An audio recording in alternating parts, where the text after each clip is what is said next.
ଦେଖ ଆମେ ଷ୍ଟାର୍ଟ କରିବା ଏକ୍ସଟେନସନ ଏଜୁକେସନ ମତେ ଲାଗୁଛି କାହାକୁ ଅବୁଝା ରହୁନଥିବ ହେଲା। ଦେଖ ଏକ୍ସଟେନସନ ଏଜୁକେସନ ମୁଁ ସବୁବେଳେ ଗୋଟେ ଅଣ୍ଡରଲିଙ୍ଗ ଷ୍ଟେଟମେଣ୍ଟ ସବୁବେଳେ ମୁଁ କହୁଥିଲି ସେଇ ଷ୍ଟେଟମେଣ୍ଟଟା ହଉଛି କ'ଣ କି ଫାଷ୍ଟ ହେଲା ଆଟେନସନ। ତମ ଭିତରେ ଯଦି ତମକୁ ଆଟେନସନ ଦିଆଗଲା ତ ତମ ଭିତରେ କ'ଣ ହବ, ତମେ କୌଣସି ଜିନିଷକୁ ଆଟେଣ୍ଟିଭଲି ଦେଖିଲ ଅବଜର୍ଭ କଲ, ତମ ଭିତରେ ଜନ୍ମ ହବ କ'ଣ ଇଣ୍ଟରେଷ୍ଟ। ଯଦି ଇଣ୍ଟରେଷ୍ଟ ଆସିଲା ତାହେଲେ ଡେଜାୟାର ଜନ୍ମ ନେବ। ଯଦି ଡେଜାୟାର ଜନ୍ମ ନେଲା ତାହେଲେ କନଭିକ୍ସନ କ୍ରିଏଟ୍ ହେବ ମନରେ। କନଭିକ୍ସନ ହେଲେ ଏଇଟା ଗୋଟେ କନଷ୍ଟ୍ରକ୍ଟିଭ ଆକ୍ସନକୁ ରିଫ୍ଲେକ୍ସନ ହେବ। ଆଉ ଯଦି କନଷ୍ଟ୍ରକ୍ଟିଭ ଆକ୍ସନକୁ ରିଫ୍ଲେକ୍ଟ ହେଲା ତାହେଲେ ସେଇଟା ଆମକୁ ସାଟିସ୍ଫ୍ୟାକ୍ସନ୍ ମିଳିବ। ଏଇଟା ପୁରା ହେଉଛି ଏକ୍ସଟେନସନ ଏଜୁକେସନର ପୁରା ଅଣ୍ଡର କରେଣ୍ଟ ଷ୍ଟେଟମେଣ୍ଟ। ଫାଷ୍ଟ ହେଲା କ'ଣ, ଫାଷ୍ଟ ହେଲା ଆଟେନସନ୍। ଆମେ କୌଣସି ଜିନିଷକୁ ଯଦି ଆଟେଣ୍ଟିଭଲି ଦେଖୁଛନ୍ତି ତାହେଲେ ଆମ ଭିତରେ ଆସିବ କ'ଣ, ଆମ ଭିତରେ ଆସିବ ଇଣ୍ଟରେଷ୍ଟ। ଯଦି ଇଣ୍ଟରେଷ୍ଟ ଆସିଲା ତାହେଲେ ଆସିବ ଡେଜାୟାର। ଯଦି ଡେଜାୟାର ଆସିଲା ତାହେଲେ କ୍ରିଏସନ୍ ହେବ କନଭିକ୍ସନ। ଯଦି କନଭିକ୍ସନ ହେଲା ତାହେଲେ ହେବ କନଷ୍ଟ୍ରକ୍ଟିଭ ଆକ୍ସନ। ଯଦି କନଷ୍ଟ୍ରକ୍ଟିଭ ଆକ୍ସନ ହେଲା ତାହେଲେ ଆମେ ଡେଜାୟାର ରେଜଲ୍ଟ ପାଇଲେ ବା ଆମକୁ ସାଟିସ୍ଫ୍ୟାକ୍ସନ୍ ମିଳିଲା। ଏଇଟା ହେଉଛି ପୁରା ଅଣ୍ଡରଲାଇନ୍। ତେଣୁ ଏଇ ଜିନିଷ କରିବାକୁ ହେଲେ ଆମେ ପ୍ରଥମେ ଦେଖିଦେଲେ ଯେ ଏକ୍ସଟେନସନ ଏଜୁକେସନର ବେସିକ୍ ଫାଉଣ୍ଡେସନ କ'ଣ। ଏକ୍ସଟେନସନ ଏଜୁକେସନର କ'ଣ ହେଲା ସୁନିକା? ଆରେ ଶୁଭା ଯାଉନି କି? ହ୍ୟାଲୋ, ଶୁଭା ଯାଉଛି ତ ସମସ୍ତଙ୍କୁ? ହଁ ଠିକ୍ ଅଛି। ତେଣୁ ଏଇଟା ହେଲା ବେସିକ୍ ଫାଉଣ୍ଡେସନଟା, ଏଇଟା ହେଲା ବେସିକ୍। ଆଚ୍ଛା, ଏଇଟା ହେଲା ବେସିକ୍ ଅଣ୍ଡରଲାଇନ୍ ଷ୍ଟେଟମେଣ୍ଟଟା ଇଏର ଆମର ହୋମ୍ ସାଇନ୍ସର ଏକ୍ସଟେନସନ ଏଜୁକେସନର। ତେଣୁ ଏହି ସନ୍ଦର୍ଭରେ ଆମେ ଜାଣିଗଲେ ଯେ ଏକ୍ସଟେନସନ ଏଜୁକେସନର ମାନେ କ'ଣ, କନସେପ୍ଟ କ'ଣ, ସ୍କୋପ୍ କ'ଣ, ଅବଜେକ୍ଟିଭ କ'ଣ, କ୍ୟାରେକ୍ଟରିଷ୍ଟିକ୍ କ'ଣ, ନିଡ୍ କ'ଣ, ଏକ୍ସଟେନସନ ଯେ ଆର ଯେ ମେନ୍ କାଟାଲିଷ୍ଟ ବା ଯେଉଁଟାକୁ ଆମେ କହୁଛେ କାଟାଲିଷ୍ଟ ଅଫ୍ ଏକ୍ସଟେନସନ ଏଜୁକେସନ ବା ଯାହାକୁ ଆମେ କହୁଛେ ଏକ୍ସଟେନସନ ଏଜେଣ୍ଟ ବା ଏକ୍ସଟେନସନ ଏଜୁକେଟର ହେଲା। ତାର କ୍ୱାଲିଟି ବିଷୟରେ ବି ଜାଣିଲେ, ତା ରୋଲ୍ ବିଷୟରେ ଜାଣିଲେ, ତ କମ୍ପ୍ଲିଟଲି ଗୋଟେ ବେସିକ୍ ଫିଚର ଆମର ଗୋଟେ ବେସିକ୍ ବ୍ୟାକଗ୍ରାଉଣ୍ଡ ବନିଗଲା ଏକ୍ସଟେନସନ ଏଜୁକେସନର। ତାପରେ ଆମେ ଜାଣିଲେ ଯେଉଁ ଆଟେନସନ, କାରଣ ଏଇ ଯେଉଁ ପ୍ରୋଗ୍ରାମ ଗୁଡ଼ାକ ମେନଲି କାହା ପାଇଁ ଉଦ୍ଦିଷ୍ଟ, ମେନଲି ଯେଉଁମାନେ ସବୁ ଫିଲ୍ଡରେ ରହୁଛନ୍ତି, ମାନେ ରୁରାଲ ଏରିଆରେ ରହୁଛନ୍ତି ବା କମ୍ୟୁନିଟିରେ, ରୁରାଲ କମ୍ୟୁନିଟିରେ ରହୁଛନ୍ତି, ଟ୍ରାଇବାଲ ଏରିଆରେ ରହୁଛନ୍ତି, ଯେଉଁମାନେ ଇଗ୍ନୋରାଣ୍ଟ ପିପୁଲ, ଯେଉଁମାନେ uneducated, semi educated, those who are getting କ'ଣ, those who are missing the opportunity of getting education from the formal institutions of education. ଏଜୁକେସନର ଫର୍ମାଲ ଇନଷ୍ଟିଟ୍ୟୁସନରୁ ଶିକ୍ଷା ପ୍ରାପ୍ତିରୁ ବଞ୍ଚିତ ହେଇଥିବା କ'ଣ ଇଗ୍ନୋରାଣ୍ଟ ଲୋକମାନଙ୍କ ପାଇଁ ଏଇ ଏକ୍ସଟେନସନ ଏଜୁକେସନ ଉଦ୍ଦିଷ୍ଟ ବା ଏକ୍ସଟେନସନ ଏଜୁକେସନ ମାଧ୍ୟମରେ ଶିକ୍ଷା ପଦ୍ଧତି ସେମାନଙ୍କ ପାଇଁ ଉଦ୍ଦିଷ୍ଟ। ମାନେ ସେମାନଙ୍କୁ ଟାର୍ଗେଟ କରୁଛେ। ତେଣୁ ସେମାନଙ୍କୁ ଟାର୍ଗେଟ କରିବାକୁ ହେଲେ ସେମାନଙ୍କର ବିଷୟରେ ଆମେ ଜାଣିଲେ ଯେ କନସେପ୍ଟ ଅଫ୍ ଫେଲ୍ଟ ନିଡ୍ସ କ'ଣ, କନସେପ୍ଟ ଅଫ୍ ଅନଫେଲ୍ଟ ନିଡ୍ସ କ'ଣ, ଏ ବିଷୟରେ ବି ଆମେ ଜାଣିଲେ। ତେଣୁ ତା ପାଇଁ ଗୋଟେ ପ୍ରପର ପ୍ରୋଗ୍ରାମ ବନିବ। ତ ଗତ କ୍ଲାସରେ ଆମେ ପ୍ରୋଗ୍ରାମ ବିଷୟରେ ଜାଣିଲେ, ଗୋଟେ ପ୍ରୋଗ୍ରାମ କ'ଣ, ଏକ୍ସଟେନସନ ଏଜୁକେସନ ମାଧ୍ୟମରେ ପ୍ରୋଗ୍ରାମ ବନାଉଛନ୍ତି, ସେ ପ୍ରୋଗ୍ରାମଟା କ'ଣ, ସେ ପ୍ରୋଗ୍ରାମର କ୍ୟାରେକ୍ଟରିଷ୍ଟିକ୍ କ'ଣ ହେବା ଦରକାର, ସେ ପ୍ରୋଗ୍ରାମକୁ କେମିତି ଇମ୍ପ୍ଲିମେଣ୍ଟେସନ ହେବ, ସେ ପ୍ରୋଗ୍ରାମର ଇଭାଲୁଏସନ କେମିତି ହେବ ହେଲା। ତ ପ୍ରୋଗ୍ରାମ ଡିଜାଇନ ଏସବୁ ସମ୍ପର୍କରେ ଆମର ଗୋଟେ ପୁରା ଚାପ୍ଟରର ଗୋଟେ ଆମକୁ ଧାରଣା ଆସିଗଲା, କ୍ଲାରିଟି ଆସିଗଲା ଯେ ପ୍ରୋଗ୍ରାମ ବନିବ ତା ମାନେ ଗୋଟେ। କିନ୍ତୁ ଯେତେବେଳେ ପ୍ରୋଗ୍ରାମ ବନିଗଲା, ପ୍ରୋଗ୍ରାମ ବନେଇବା ପାଇଁ ହେଲେ, କାରଣ ଏଗୁଡ଼ା ସବୁ କେଉଁ ଫେଜ୍ ପାଇଁ କରୁଛନ୍ତି, କାରଣ ଆମର ଯେଉଁ ବେସିକ୍ ଇଣ୍ଟେନସନ ହେଉଛି ଯେ ଆର ଭିତରେ ଯେଉଁ ଆମର ଅନ୍ତର୍ନିହିତ ଯେଉଁ ମାନେ ଇଣ୍ଟେନସନ ରହିଛି ସେଇଟା କ'ଣ, ସେଇଟା ହେଉଛି ଲୋକମାନଙ୍କର ଥିଙ୍କିଙ୍ଗରେ, ଥଟ୍ ପ୍ରୋସେସରେ ଆମେ ଚେଞ୍ଜ ଆଣିଲେ ଲୋକମାନେ ତାଙ୍କର ଆଟିଚ୍ୟୁଡ଼ରେ ଚେଞ୍ଜ କରିବେ, ତାଙ୍କ ବିହେଭିଅରରେ ଚେଞ୍ଜ ହେବ। ଯେତେବେଳେ ତାଙ୍କର ବିହେଭିଅରରେ ଚେଞ୍ଜ ହେବ, ତେଣୁ ସେ ଜିନିଷକୁ କ'ଣ କରିବେ, କନଷ୍ଟ୍ରକ୍ଟିଭଲି ଦେଖିବେ। ଯେତେବେଳେ ବିହେଭିଅରରେ ଚେଞ୍ଜ ହେବ ସେମାନେ କ'ଣ ହେବ, ଯେତେବେଳେ ବିହେଭିଅରରେ ଚେଞ୍ଜ ହେବ ତେଣୁ ସେମାନେ କ'ଣ କରିବେ ନା ଜିନିଷଟାକୁ କନଷ୍ଟ୍ରକ୍ଟିଭଲି ଦେଖିବେ ବା ଗୋଟେ ପଜିଟିଭ ନୋଟରେ ସିରିୟସନେସ୍ ନେଇକି ଜିନିଷକୁ ଆଟେଣ୍ଟିଭଲି ଦେଖିବେ। କାରଣ ଯେଉଁ ପ୍ରୋଗ୍ରାମଟା ବନିଥିବ ନା that is based on their felt needs. ଏଇଟା କାଲି ଆମେ ଡିସ୍କସନ୍ କରିଥିଲେ ଗତ କ୍ଲାସରେ, ଯେଉଁ ଡିସ୍କସନ୍ ହେଉଥିଲା 3 ନମ୍ବର ଚାପ୍ଟର, ତାଙ୍କ ଫେଲ୍ଟ ନିଡ୍ସ ଉପରେ। ଦେଖ ସବୁବେଳେ ହୋମ୍ ସାଇନ୍ସର ନା, ହୋମ୍ ସାଇନ୍ସ ହେଉଛି କି ଯାହା ହଉ, ପଢ଼ିଲା ବେଳେ ଆମକୁ ବୁଝି ଜିନିଷକୁ ପଢ଼ିବାକୁ ପଡ଼ିବ। ଖାଲି ତରତର ହେଇକି ପଢ଼ି କିଛି ଲାଭ ନାହିଁ, କାରଣ ଏଥିରେ ମେନଲି ସିଭିଲ୍ ସର୍ଭିସେସ୍ ନା, ଅଣ୍ଡରଷ୍ଟାଣ୍ଡିଂର ବହୁତ ପାୱାର ଅଛି। ଆମେ ଯେତେ ବୁଝୁଛନ୍ତି, ଏଇ ଯେଉଁ ଜିନିଷ ଆମେ ବର୍ତ୍ତମାନ ବୁଝିବାକୁ ଚେଷ୍ଟା କରୁଛନ୍ତି ନା, ଏଇଟା ଆମକୁ ଏଠି ତ ହେଲ୍ପ କରିବ, ପ୍ଲସ୍ ଆମ ଅପସନାଲ୍ ପେପରରେ ବି ହେଲ୍ପ କରିବ, ପ୍ଲସ୍ ଇଣ୍ଟରଭ୍ୟୁରେ ବି ହେଲ୍ପ କରିବ।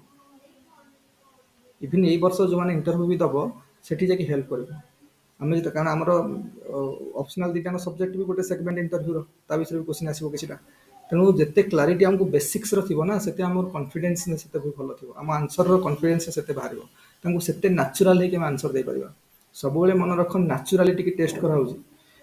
ୟୁପିଏସ୍ସି ବାଲା ଆଗରୁ ଟିକେ ଇଏ ଥିଲେ, ଏବେ ଗ୍ରାଜୁଆଲି ଜିନିଷ ଇଭଲ୍ଭ ହେଲାଣି। ୟୁପିଏସ୍ସିରେ ତ ପୁରା କମ୍ପ୍ଲିଟଲି ଇଭଲ୍ଭ ହେଇସାରିଲାଣି, ବହୁତ ଜିନିଷ ଇଭଲ୍ଭ ହେଲାଣି ତାଙ୍କର। ତେଣୁ ସେ ପୁରା ନ୍ୟାଚୁରାଲିଟିକି ଟେଷ୍ଟ କରାହେଉଛି। ନ୍ୟାଚୁରାଲିଟି ମାନେ ଆମ ଭିତରେ ଅଣ୍ଡରଷ୍ଟାଣ୍ଡିଂଟା କେତେ ଇନକଲକେସନ୍ ହେଇଛି, ଜିନିଷଟାକୁ କେତେ ବହୁତ ବଢ଼ିଆରେ ବୁଝିଛନ୍ତି, that is the most important thing. ତେଣୁ ସେଇ ଜିନିଷଟାକୁ ବୁଝିବା ଆମର ହେଉଛି କାମ। ତେଣୁ ଯେତେବେଳେ ଫେଲ୍ଡ ନିଡ୍ସକୁ ବେସ୍ କରିକି ଗୋଟେ ପ୍ରୋଗ୍ରାମ ବନା ହେଇଛି, ତେଣୁ ପ୍ରୋଗ୍ରାମକୁ ବୁଝିପାରିଲା ଭଳିଆ। ଆଉ ଫେଲ୍ଡ ନିଡ୍ସ କ'ଣ, ବହୁତ ଅନଫେଲ୍ଡ ନିଡ୍ସ ଥିବ, କିନ୍ତୁ ଅନଫେଲ୍ଡ ନିଡ୍ସ ଗୁଡ଼ାକ ଫେଲ୍ଡ ନିଡ୍ସକୁ କନଭର୍ଟ ହେଇଯିବ। କାହା ମାଧ୍ୟମରେ? ଏଜୁକେସନ୍ ମାଧ୍ୟମରେ, ଏକ୍ସଟେନ୍ସନ୍ ଏଜୁକେସନ୍ ମାଧ୍ୟମରେ। ଲୋକ ଯେତେବେଳେ ଆୱାର ହେବେ, ଏଜୁକେଟେଡ୍ ହେଲା ପରେ ତାଙ୍କର ଆୱାରନେସ୍ ବଢ଼ିବ, ସେମାନେ ଜାଣିବେ ଯେ ଯେଉଁଗୁଡ଼ା ତାଙ୍କ ଦିନେ ଦିନେ ଯେଉଁ ଅନଫେଲ୍ଡ ନିଡ୍ସ ହେଇକି ଯେଉଁଗୁଡ଼ା ଥିଲା, ଯେଉଁ ଜିନିଷକୁ ସେ ଅନୁଭବ କରିପାରୁନଥିଲେ, ସେଗୁଡ଼ାକ ତାଙ୍କର ଅନୁଭୂତିରେ ଆସିଲା, ତ ସେଗୁଡ଼ା ତାଙ୍କର ଫେଲ୍ଡ ନିଡ୍ସ ହେଲା। ଆଉ ଯେଉଁଥିରେ ଫେଲ୍ଡ ନିଡ୍ସ ଅଛି ତାକୁ ବେସ୍ କରିକି ଆମେ ପ୍ରୋଗ୍ରାମ ବନେଇଲେ, ବୁଝିହେଲା ନାହିଁ? ସେଇ ପ୍ରୋଗ୍ରାମକୁ ଦେଖିଲା ମାନେ ବା ସେ ସମ୍ପର୍କରେ ଯେତେବେଳେ ସେମାନେ ସେ ସଂସ୍ପର୍ଶରେ ଆସିବା, ସେ ବିଷୟରେ ଜାଣିବାକୁ ଚାହିଁବେ, ତାମାନେ ଦ୍ୟାଟ୍ ଇଜ୍ ଆଟେନସନ୍ ଫେଜ୍। ତାମାନେ ସେଇଟା ହେଉଛି ଆଟେନସନ୍ ଫେଜ୍। ତେଣୁ ସେ ବିଷୟରେ ଯେତେବେଳେ ସେମାନେ ଜାଣିବାକୁ ପାଇବେ, ତ ସେତିକି ବେଳକୁ ତାଙ୍କ ଭିତରେ ଇଣ୍ଟରେଷ୍ଟ ଆସିବ। ନୋ ଡାଉଟ୍ ଇଣ୍ଟରେଷ୍ଟ ଆସିବ। ଜଣଙ୍କର କାମର କଥା କୁହାହେଉଛି, ଆମେ ଏଠି ସମସ୍ତେ ଏକାଠି ହେଇକି ପଢ଼ୁଛନ୍ତି, କାରଣ ଆମ ସମସ୍ତଙ୍କର କାମର କଥା ଡିସ୍କସନ୍ ହେଉଛି। ଆମର ଗୋଟେ ଅପସନାଲ୍ର କଥା ଡିସ୍କସନ୍ ହେଉଛି, ଯେଉଁଟାକୁ ଆମେ ଇଣ୍ଟରଭ୍ୟୁରେ ଅପସନାଲ୍ରେ ବିଭିନ୍ନ ଜାଗାରେ ଆମକୁ ହେଲ୍ପ କରିବ। ସେଥିପାଇଁ ସମସ୍ତେ ଆଟେଣ୍ଟିଭଲି ଶୁଣୁଛନ୍ତି ନା। ସେଇଭଳିଆ ସେମାନଙ୍କ କାମର କଥା ଯଦି କିଛି ଡିସ୍କସନ୍ ହେବ, ତ ସେମାନେ ଶୁଣିବେ ଆଟେଣ୍ଟିଭଲି। ଆଉ ୱାନ୍ସ ଆଟେନସନ୍ ଆସିଲା ମାନେ, ଯେହେତୁ କାମର କଥା ଡିସ୍କସନ୍ ହେଉଛି, ତାଙ୍କ ଭିତରେ ଇଣ୍ଟରେଷ୍ଟ ଆସିବାର ସ୍ୱାଭାବିକ। ଆଉ ଯଦି ଇଣ୍ଟରେଷ୍ଟ ଆସିଲା, ପରବର୍ତ୍ତୀ କାମ ସବୁ ହେଇଚାଲିବ। ଡିଜାୟାର, କନଭିକ୍ସନ୍, କନଷ୍ଟ୍ରକ୍ଟିଭ୍ ଆକ୍ସନ୍, ସାଟିସ୍ଫାକ୍ସନ୍, ଏସବୁ ହେଇଚାଲିବ। ବୁଝୁଛ ନା ନାହିଁ? ତେଣୁ ଏଇ ଯେଉଁ ପ୍ରୋଗ୍ରାମଟା ସେଟ୍ କରାହେଇଥିଲା, ଗତ କ୍ଲାସ୍ରେ ଆମେ ପଢ଼ୁଥିଲେ ଯେ କ'ଣ, ତାଙ୍କ ଥିଙ୍କିଂରେ ଚେଞ୍ଜ କରିବ। ତ ପ୍ରୋଗ୍ରାମ ତ ସେଟ୍ ହେଇଗଲା। ପ୍ରୋଗ୍ରାମର ଆମେ ଜାଣିଗଲେ, ପ୍ରୋଗ୍ରାମ ସେଟ୍ ହେଲା, ପ୍ରୋଗ୍ରାମ ପ୍ଲାନିଂ କେମିତି ହେବ, ତାପରେ ପ୍ରୋଗ୍ରାମର ଇମ୍ପ୍ଲିମେଣ୍ଟେସନ୍ କେମିତି ହେବ, ପ୍ରୋଗ୍ରାମର ଇଭାଲୁଏସନ୍ କେମିତି ହେବ, ଏସବୁ ଜିନିଷ ଆମେ ଜାଣିଗଲେ ଗତ କ୍ଲାସ୍ରେ। କଥା ହେଲା, ପ୍ରୋଗ୍ରାମ ତ ସବୁ ହେଲା, କିନ୍ତୁ ଯେଉଁ ପ୍ରୋଗ୍ରାମ ଇମ୍ପ୍ଲିମେଣ୍ଟେସନ୍ ଷ୍ଟେଜ୍ରେ, ଯେତେବେଳେ ପ୍ରୋଗ୍ରାମ ଆମେ ବନେଇ ସାରିଲେ, ପ୍ରୋଗ୍ରାମଟି ଇମ୍ପ୍ଲିମେଣ୍ଟ କରିବା, ସେଇଠି ଦରକାର ଟିଚିଂ ମେଥଡ୍ସ। ଯେତେବେଳେ ପ୍ରୋଗ୍ରାମ ଇମ୍ପ୍ଲିମେଣ୍ଟ ହେବ, ଆମେ ମନେକର କୌଣସି ଗୋଟେ ଟେକ୍ନିକ୍ ଶିଖେଇବା ଲୋକଙ୍କୁ, ଆମର ପ୍ଲାନ୍ ବନିଯାଇଛି, ପ୍ରୋଗ୍ରାମ ରେଡ଼ି ଅଛି, ଆମେ ନେଇକି ଇମ୍ପ୍ଲିମେଣ୍ଟ ଷ୍ଟେଜ୍କୁ ପଳେଇ ଆସିଲେ, ବର୍ତ୍ତମାନ ପ୍ରୋଗ୍ରାମ ବର୍ତ୍ତମାନ ଫିଲ୍ଡରେ ଲଗେଇଦେବା ନେଇକି, ତ କେମିତି ଲାଗିବ? ଲୋକଙ୍କୁ ତ ଶିଖେଇବା, ଏକ୍ସଟେନ୍ସନ୍ ଏଜୁକେସନ୍ ପ୍ରୋସେସ୍ ନା। ଏଜୁକେସନ୍ ପ୍ରୋସେସ୍ ଲୋକଙ୍କୁ ଟିଚ୍ କରିବା, ତାଙ୍କ ଲର୍ଣ୍ଣିଂ ପ୍ରୋସେସ୍କୁ ହାପନିଂ କରିବା, ସେଇଠି ଲର୍ଣ୍ଣିଂ କରିବା ସେମାନଙ୍କର। ତ କେମିତି ହେବ? ସେଥିପାଇଁ ଡିଫରେଣ୍ଟ ସବୁ ମେଥଡ୍ସ ଅଛି, ଯେଉଁଟା ଲର୍ଣ୍ଣିଂ ଆଣ୍ଡ ଟିଚିଂ ମେଥଡ୍ସ। ବିଭିନ୍ନ ଯେଉଁ ଲର୍ଣ୍ଣିଂ ଆଉ ଟିଚିଂ ମେଥଡ୍ସ ଅଛି, ସେ ମେଥଡ୍ସ ମାଧ୍ୟମରେ ଆମ ପ୍ରୋଗ୍ରାମକୁ ଆମେ ଇମ୍ପ୍ଲିମେଣ୍ଟ କରିବା। ତାପରେ ତାର କ'ଣ ଇଭାଲୁଏସନ୍ ହେବ, ସେଟା ପର କଥା। ଏଇ ଯେଉଁ ଇମ୍ପ୍ଲିମେଣ୍ଟେସନ୍ ଷ୍ଟେଜ୍ରେ ଆମର ଦୁଇଟା କଥା ଦରକାର। ଗୋଟେ ହେଲା କ'ଣ, ଖାଲି ଇମ୍ପ୍ଲିମେଣ୍ଟେସନ୍ କଲେ ହେବନି, ଆମକୁ ଷ୍ଟ୍ରକ୍ଚରାଲ୍ ଆଡପ୍ଟିବିଲିଟି ବି ଦରକାର ଲୋକମାନଙ୍କର। କାରଣ ଡାଭିଡ୍ ମାଣ୍ଡେଲବମ୍ ଯେମିତି କହିଥିଲେ ଯେ implementation is one question, but structurally adaptability to it is another. ଖାଲି ଆମକୁ ଇମ୍ପ୍ଲିମେଣ୍ଟ କରିଦେଲେ ଯଦି ଲୋକମାନେ ସେଇଟାକୁ ଆଡପ୍ଟେବୁଲ୍ ହେଉନି, ଲୋକମାନଙ୍କ ଦ୍ୱାରା ସେଇଟା ଆଡପ୍ଟେବୁଲ୍ ହେଉନି, ବା ଷ୍ଟ୍ରକ୍ଚରାଲି ଆଡପ୍ଟେବିଲିଟି ଲୋକମାନଙ୍କ ଦ୍ୱାରା ହେଉନି ସେଇଟା, ତାହେଲେ କିଛି ଲାଭ ନାହିଁ। ଆଉ ଷ୍ଟ୍ରକ୍ଚରାଲି ଆଡପ୍ଟେବୁଲ୍ କେମିତି ହେବ? ଯେତେବେଳେ ଆମେ ନିଡ୍ ବେସ୍ଡ ପ୍ରୋଗ୍ରାମ ବନେଇବା, ଲୋକଙ୍କୁ ଆଗ୍ରହ ଲାଗିବ ଜାଣିବା, ତ ଆଡପ୍ଟେସନ୍ ଷ୍ଟ୍ରକ୍ଚରାଲି ଆଡପ୍ଟେବିଲିଟିର ବଢ଼ିବ। ଷ୍ଟ୍ରକ୍ଚରାଲ୍ ଆଡପ୍ଟେବିଲିଟି କେତେବେଳେ ହେବ? ଯେତେବେଳେ ଆମେ right kind of methods, teaching methods use କରିବା। ମନେକର ଗାଁର ଅଶିକ୍ଷିତ ଲୋକମାନେ ବସିଛନ୍ତି, ତୁମେ ତାଙ୍କୁ କହୁଛ, ତାଙ୍କୁ ତୁମେ ଯାଇକି ଗୋଟେ ପିପିଟିରେ ବସିକି ପ୍ରୋଜେକ୍ଟର ଲଗେଇକି ତାଙ୍କୁ ଇଂରାଜୀରେ ଶିଖଉଛ ସେଠି ବସିକି, ତାଙ୍କୁ ଟିକେ ହିନ୍ଦୀରେ, ଏମିତି ହେଉଛି ଜାଣିଛ ନା ନାହିଁ? ମୋତେ ଫାଷ୍ଟ ଟାଇମ୍ ଜବ୍ରେ ଯେତେବେଳେ ଥିଲି, ଆମର ଗୋଟେ ସବୁ ମିଟିଂ ହେଉଥିଲା, ଯେ ଯେଉଁ ୱାର୍କର ମାନେ କାମ କରୁଛନ୍ତି, ସବୁ କଣ୍ଟ୍ରାକ୍ଚୁଆଲ୍ ୱାର୍କର ପ୍ଲସ୍ ଚତୁର୍ଥ ଶ୍ରେଣୀ କର୍ମଚାରୀ ଯେତେ ସବୁ କାମ କରୁଛନ୍ତି, ତାଙ୍କର ଆୱାରନେସ୍ ପାଇଁ ଗୋଟେ ମିଟିଂ ହେଉଥିଲା। ସେଠି ସାଉଥ୍ ଇଣ୍ଡିଆର ଗୋଟେ ଇଞ୍ଜିନିୟରଟେ ଥିଲା, ତାକୁ ନା ହିନ୍ଦୀ ଆସୁଛି ନା ଓଡ଼ିଆ ଆସୁଛି, କରିବ କ'ଣ? ସେ କି ଇଂରାଜୀରେ କହୁଛି ସେଠି। ଇଂରାଜୀରେ କହିଲେ ଭାଇ ନା ସେମାନଙ୍କୁ ବୁଝା ପଡ଼ୁଛି। ରୁରାଲ୍ ଏରିଆର ଲୋକମାନେ ଯେଉଁମାନେ ବସିଛନ୍ତି, ବା ଯେଉଁମାନେ ବହୁତ ଲୋଅର୍ ଲେବୁଲ୍ରେ କାମ କରୁଛନ୍ତି ମନେକର, ସେମାନଙ୍କୁ ତ ଓଡ଼ିଆ ତ ଭଲରେ ବୁଝା ଆସୁନି, ତାଙ୍କ ଲୋକାଲ୍ ଲାଙ୍ଗୁଏଜ୍ ତାଙ୍କୁ ବୁଝା ପଡ଼ୁଛି। ତୁମେ ଯାଇକି ତାଙ୍କୁ ଇଂରାଜୀରେ ଭାଷଣ ଦେଉଛ, ସେଥିପାଇଁ ଆମ ଜିଏମ୍ ଆମ ସବୁ ଜେନେରାଲ ମ୍ୟାନେଜର ସାର୍ ସବୁ ବସିକି ଶୁଣୁଛନ୍ତି, ମୁଁ କହିଲି କ'ଣ ହଉଛି ସବୁ ଏଠି। ମାନେ ଯୋଉ ଇଞ୍ଜିନିୟର ତାକୁ ହିନ୍ଦୀ ବି ଜଣା ନାହିଁ, ଓଡ଼ିଆ ତ ତାକୁ ଜଣା ନାହିଁ, ଆଉ ତାକୁ ଯୋଉ ତାମିଲ ଜଣା ଅଛି, ତାମିଲ ତ କାହାକୁ ଜଣା ନାହିଁ ଏଠି। ତେଣୁ ତା ପାଇଁ କୋଉ ଲାଙ୍ଗୁଏଜ ବଞ୍ଚୁଛି, ବାଧ୍ୟ ହେଇକି ସେ ଇଂରାଜୀରେ ଆସିକି କହୁଛି। ଆଉ ଯୋଉ ଇଂରାଜୀରେ କହୁଛି, ଯୋଉମାନେ ରିଅଲ ବେନିଫିଟ ତାଙ୍କୁ କିଛି ବୁଝା ପଡୁନି। ତାମାନେ ସେଠି ଷ୍ଟ୍ରକ୍ଚରାଲ ଆଡାପ୍ଟିବିଲିଟି ଜିରୋ, ଖାଲି ନା ଜାଣିବାକୁ କରାହଉଛି ନାମକୁ ମାତ୍ର। ବୁଝା ପଡୁଛି ନା ନାହିଁ? ଷ୍ଟ୍ରକ୍ଚରାଲ ଆଡାପ୍ଟିବିଲିଟି ଜିରୋ ସେଠି। ତେଣୁ ସେଇ ସବୁ ଜିନିଷକୁ ଆମ ଷ୍ଟ୍ରକ୍ଚରାଲ ଆଡାପ୍ଟିବିଲିଟି କେମିତି ହେବ, ସେ ଜିନିଷକୁ ନଜର କରିବାର ଅଛି। ତେଣୁ ପ୍ରଥମ କଥା ହେଲା ନିଡ୍ ବେସ୍ଡ ପ୍ରୋଗ୍ରାମ ହେଲେ, କାରଣ ଆମକୁ ଯାହା ଦରକାର ଅଛି ସେଇ ବିଷୟରେ ଆମକୁ ଶିଖା ହଉଛି, ଆମେ ଆଗ୍ରହ ଦେଇକି ଶିଖିବା ନା। ସୋ ଦ୍ୟାଟ୍ ଇଜ ଗୋଟେ ଷ୍ଟ୍ରକ୍ଚରାଲ ଆଡାପ୍ଟିବିଲିଟିର ଗୋଟେ ଆସ୍ପେକ୍ଟ। ଯଦି ଆମକୁ ବୋଧଗମ୍ୟ ଲାଙ୍ଗୁଏଜରେ ବୁଝା ହଉଛି, ଆମେ ଯୋଉ ଲାଙ୍ଗୁଏଜରେ ବୁଝିପାରିବା, ଯୋଉ ଲୋକାଲ ଲାଙ୍ଗୁଏଜରେ ବୁଝିପାରିବା, ସେଇ ଲାଙ୍ଗୁଏଜରେ ଆମକୁ ବୁଝା ହଉଛି, ତ ଷ୍ଟ୍ରକ୍ଚରାଲ ଆଡାପ୍ଟିବିଲିଟି ବଢିବ। ତ ଠିକ ଅଛି, ସେଇଟା ଗୋଟେ ଆସ୍ପେକ୍ଟ ଷ୍ଟ୍ରକ୍ଚରାଲ ଆଡାପ୍ଟିବିଲିଟିର। ତ ଆମକୁ ଯୋଉ ଭଳିଆ ମେଥଡ୍ସ ୟୁଜ୍ କରାହଉଛି, ଆମର ଅଶିକ୍ଷିତ ଲୋକ, ଆମେ ତାଙ୍କୁ ନେଇକି ବିଭିନ୍ନ ମଡେଲ ଦେଖେଇବା, କି ତାକୁ ଡାଇଗ୍ରାମ କରିକି ନେଇକି ଦେଖେଇବା, ଛୋଟ ମାନେ ଇଏରେ ଡାଇଗ୍ରାମ କରିକି ତାଙ୍କୁ ଦେଖେଇବା, ଯେମିତି ସେମାନଙ୍କୁ ଜିନିଷ ୟୁଜୁଆଲ ଲାଗିବ। ତାଙ୍କ ଭିତରେ ତାଙ୍କ ସୋସିଆଲ କଣ୍ଡିସନ୍ସକୁ ନେଇକି ଷ୍ଟୋରି କ୍ରିଏଟ୍ କରିକି ତାଙ୍କୁ ବୁଝେଇବା, ଜିନିଷକୁ ସେ ରିଲେଟ୍ କରିପାରିବେ। ତାହେଲେ ଷ୍ଟ୍ରକ୍ଚରାଲ ଆଡାପ୍ଟିବିଲିଟି ବଢିବ। ଖାଲି ଇମ୍ପ୍ଲିମେଣ୍ଟ କରିଦେଲେ ହବନି। ଇମ୍ପ୍ଲିମେଣ୍ଟେସନ ତ ହବ ଠିକ ଅଛି, କିନ୍ତୁ ଷ୍ଟ୍ରକ୍ଚରାଲ ଆଡାପ୍ଟିବିଲିଟି ବି ଦରକାର। ଦେଖ ଲେଖିଲା ବେଳେ ଏଗୁଡ଼ାକ ପରଫେକ୍ଟଲି ଲେଖିବ ଏଇଭଳିଆ, ଷ୍ଟ୍ରକ୍ଚରାଲ ଆଡାପ୍ଟିବିଲିଟି ବି ଦରକାର। ଆଉ ଯଦି ଷ୍ଟ୍ରକ୍ଚରାଲ ଆଡାପ୍ଟିବିଲିଟି ନ ହବ, ଇମ୍ପ୍ଲିମେଣ୍ଟେସନ କିଛି ଲାଭ ନାହିଁ। ଡାଭିଡ୍ ମାଣ୍ଡେଲ କଣ କହିକି ଯାଇଛନ୍ତି, ସୋସିଓଲୋଜିଷ୍ଟ। ବୁଝିହଉଛି ନା ନାହିଁ? ତେଣୁ ଏଇ ସବୁ ଜିନିଷକୁ ହେଲେ ଆମକୁ ଏଇ ଉପରେ ଦେବାକୁ ପଡିବ। ତେଣୁ ସେଇ ପରିପ୍ରେକ୍ଷୀରେ ବା ସେଇ ସନ୍ଦର୍ଭରେ, ସେଇ କଣ୍ଟେକ୍ସଟରେ ଯଦି ଆମେ କହିବା, ତାହେଲେ କଣ ହବ ନା, ଲର୍ଣ୍ଣିଂ ଆଉ ଟିଚିଂ ମେଥଡର କାଫି ଉପଯୋଗିତା ଅଛି, କାଫି ଭାଇଟାଲିଟି ଅଛି, କାଫି ଇମ୍ପୋର୍ଟାନ୍ସ ଅଛି। ତେଣୁ ଆମେ right kind of teaching methods use କରିବା, ବା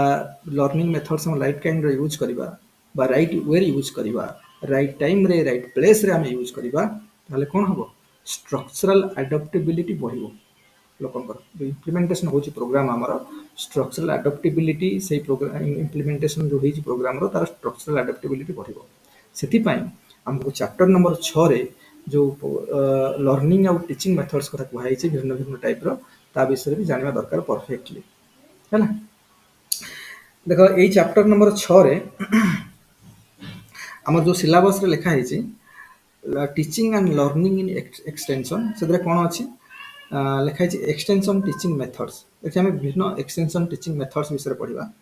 classification and selection of appropriate method, ତାପରେ ବିଭିନ୍ନ ମେଥଡର କ୍ଲାସିଫିକେସନ୍, ଆଉ କେଉଁ ପରିସ୍ଥିତିରେ କେଉଁ ପ୍ରକାର ମେଥଡକୁ ଆମେ ସିଲେକ୍ଟ କରିବା ଯେଉଁଟା ଲୋକଙ୍କ ପାଇଁ ଠିକ୍ ହେବ, ତ ସେଇଟା ସେ ବିଷୟରେ ବି। ତାପରେ ତାର ଫିଚର୍ସ କ'ଣ, ତାର ଆଡଭାଣ୍ଟେଜେସ୍ କ'ଣ, ଲିମିଟେସନ୍ସ କ'ଣ, ହେଲା, ଡିଫରେଣ୍ଟ ମେଥଡ୍ସ ୟୁଜ୍ ହେବ ଟିଚିଂର, ଯେମିତିକି mass contact method, group contact method, individual contact method, ଏମିତି ବିଭିନ୍ନ ସବୁ ମେଥଡ୍ସ ଅଛି। ତେଣୁ ପ୍ରତି ମେଥଡ୍ସର ଆଡଭାଣ୍ଟେଜେସ୍ କ'ଣ ରହିଛି, ଲିମିଟେସନ୍ସ କ'ଣ ରହିଛି, ତ ସେସବୁ ସମ୍ପର୍କରେ ବି ଡିସ୍କସନ୍ ଆମେ କରିବା। ତାପରେ ଗୋଟେ ସ୍ପେଶାଲ ଯେଉଁ ଅଛି ଆମର ଅଡିଓ ଭିଜୁଆଲ ଏଡ୍ସ, ଯେଉଁଟା ସବୁବେଳେ ପରୀକ୍ଷାରେ ଆସୁଛି, ଏଥର ବି ଆସିଥିଲା।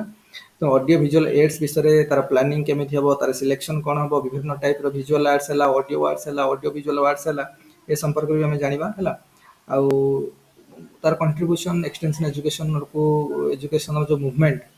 ତାକୁ ସଫଳ କରିବାରେ, ସକ୍ସେସଫୁଲ କରିବାରେ ଅଡିଓ ଭିଜୁଆଲ ଆର୍ଟ୍ସର କେତେ କଣ୍ଟ୍ରିବ୍ୟୁସନ୍ସ ରହୁଛି, ସେ ବିଷୟରେ ବି ଡିସ୍କସନ୍ ହେବ।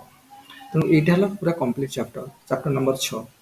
ଆଉ ଯେଉଁଟାକି ବହୁତ ଗୋଟେ ଏସେନ୍ସିଆଲ ଚାପ୍ଟର ଆମକୁ ଏକ୍ସଟେନ୍ସନ୍ ଏଜୁକେସନର ଯେଉଁ ପ୍ରୋଜେକ୍ଟକୁ ସକ୍ସେସଫୁଲ କରିବା ପାଇଁ। କାରଣ ଇମ୍ପ୍ଲିମେଣ୍ଟିଂ ଷ୍ଟେଜ୍ରେ ଷ୍ଟ୍ରକ୍ଚରାଲ ଆଡାପ୍ଟିବିଲିଟି କମ୍ପୋନେଣ୍ଟର ବଢ଼ିବାର ମୋମେଣ୍ଟମ୍ କାଫି ଡିପେଣ୍ଡ କରୁଛି ଆମେ ଏଇଟା କେମିତି କରୁଛନ୍ତି। ଚାପ୍ଟର ନମ୍ବର 6ରେ ଯାହା ଯାହା ଲେଖା ହେଇଛି, ଏଇସବୁ ଜିନିଷ କେତେ ଇଫେକ୍ଟିଭଲି ଏକ୍ଜିକ୍ୟୁଟ୍ କରୁଛନ୍ତି,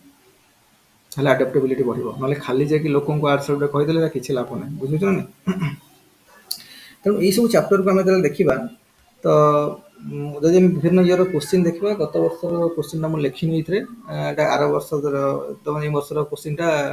ଓପିଏସ୍ସି ସାଇଟ୍କୁ ଯାଇକି ପଢ଼ିଦେବ। ଓପିଏସ୍ସି କଥା କ'ଣ ପଢ଼ିଥିଲା ମୁଁ ଦେଖିଦେବି ଟିକେ।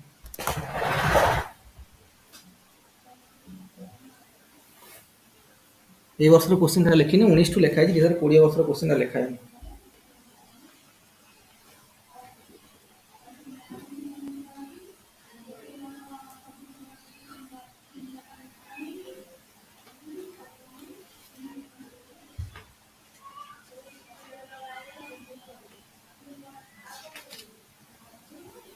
ଲେଖା ଏଠି ପଡ଼ିଛି 7 ନମ୍ବରରେ, ଗତଥର ସେକ୍ସନ ବି ର ପେପର ଟୁ ସେକ୍ସନ ବି ର 7 ନମ୍ବର ପଡ଼ିଥିଲା ଏକ୍ସପ୍ଲେନ୍ ଡିଫରେଣ୍ଟ ଟିଚିଂ ମେଥଡ୍ସ और approaches of extension education with their merits and demerits पूरा स्ट्रेट फॉरवर्ड क्वेश्चन प्रति मेथड्स लेखिकी तार मेरिट्स कौन डिमेरिट्स कौन लिखिबार थिला खाली 30 मार्क क्वेश्चन हला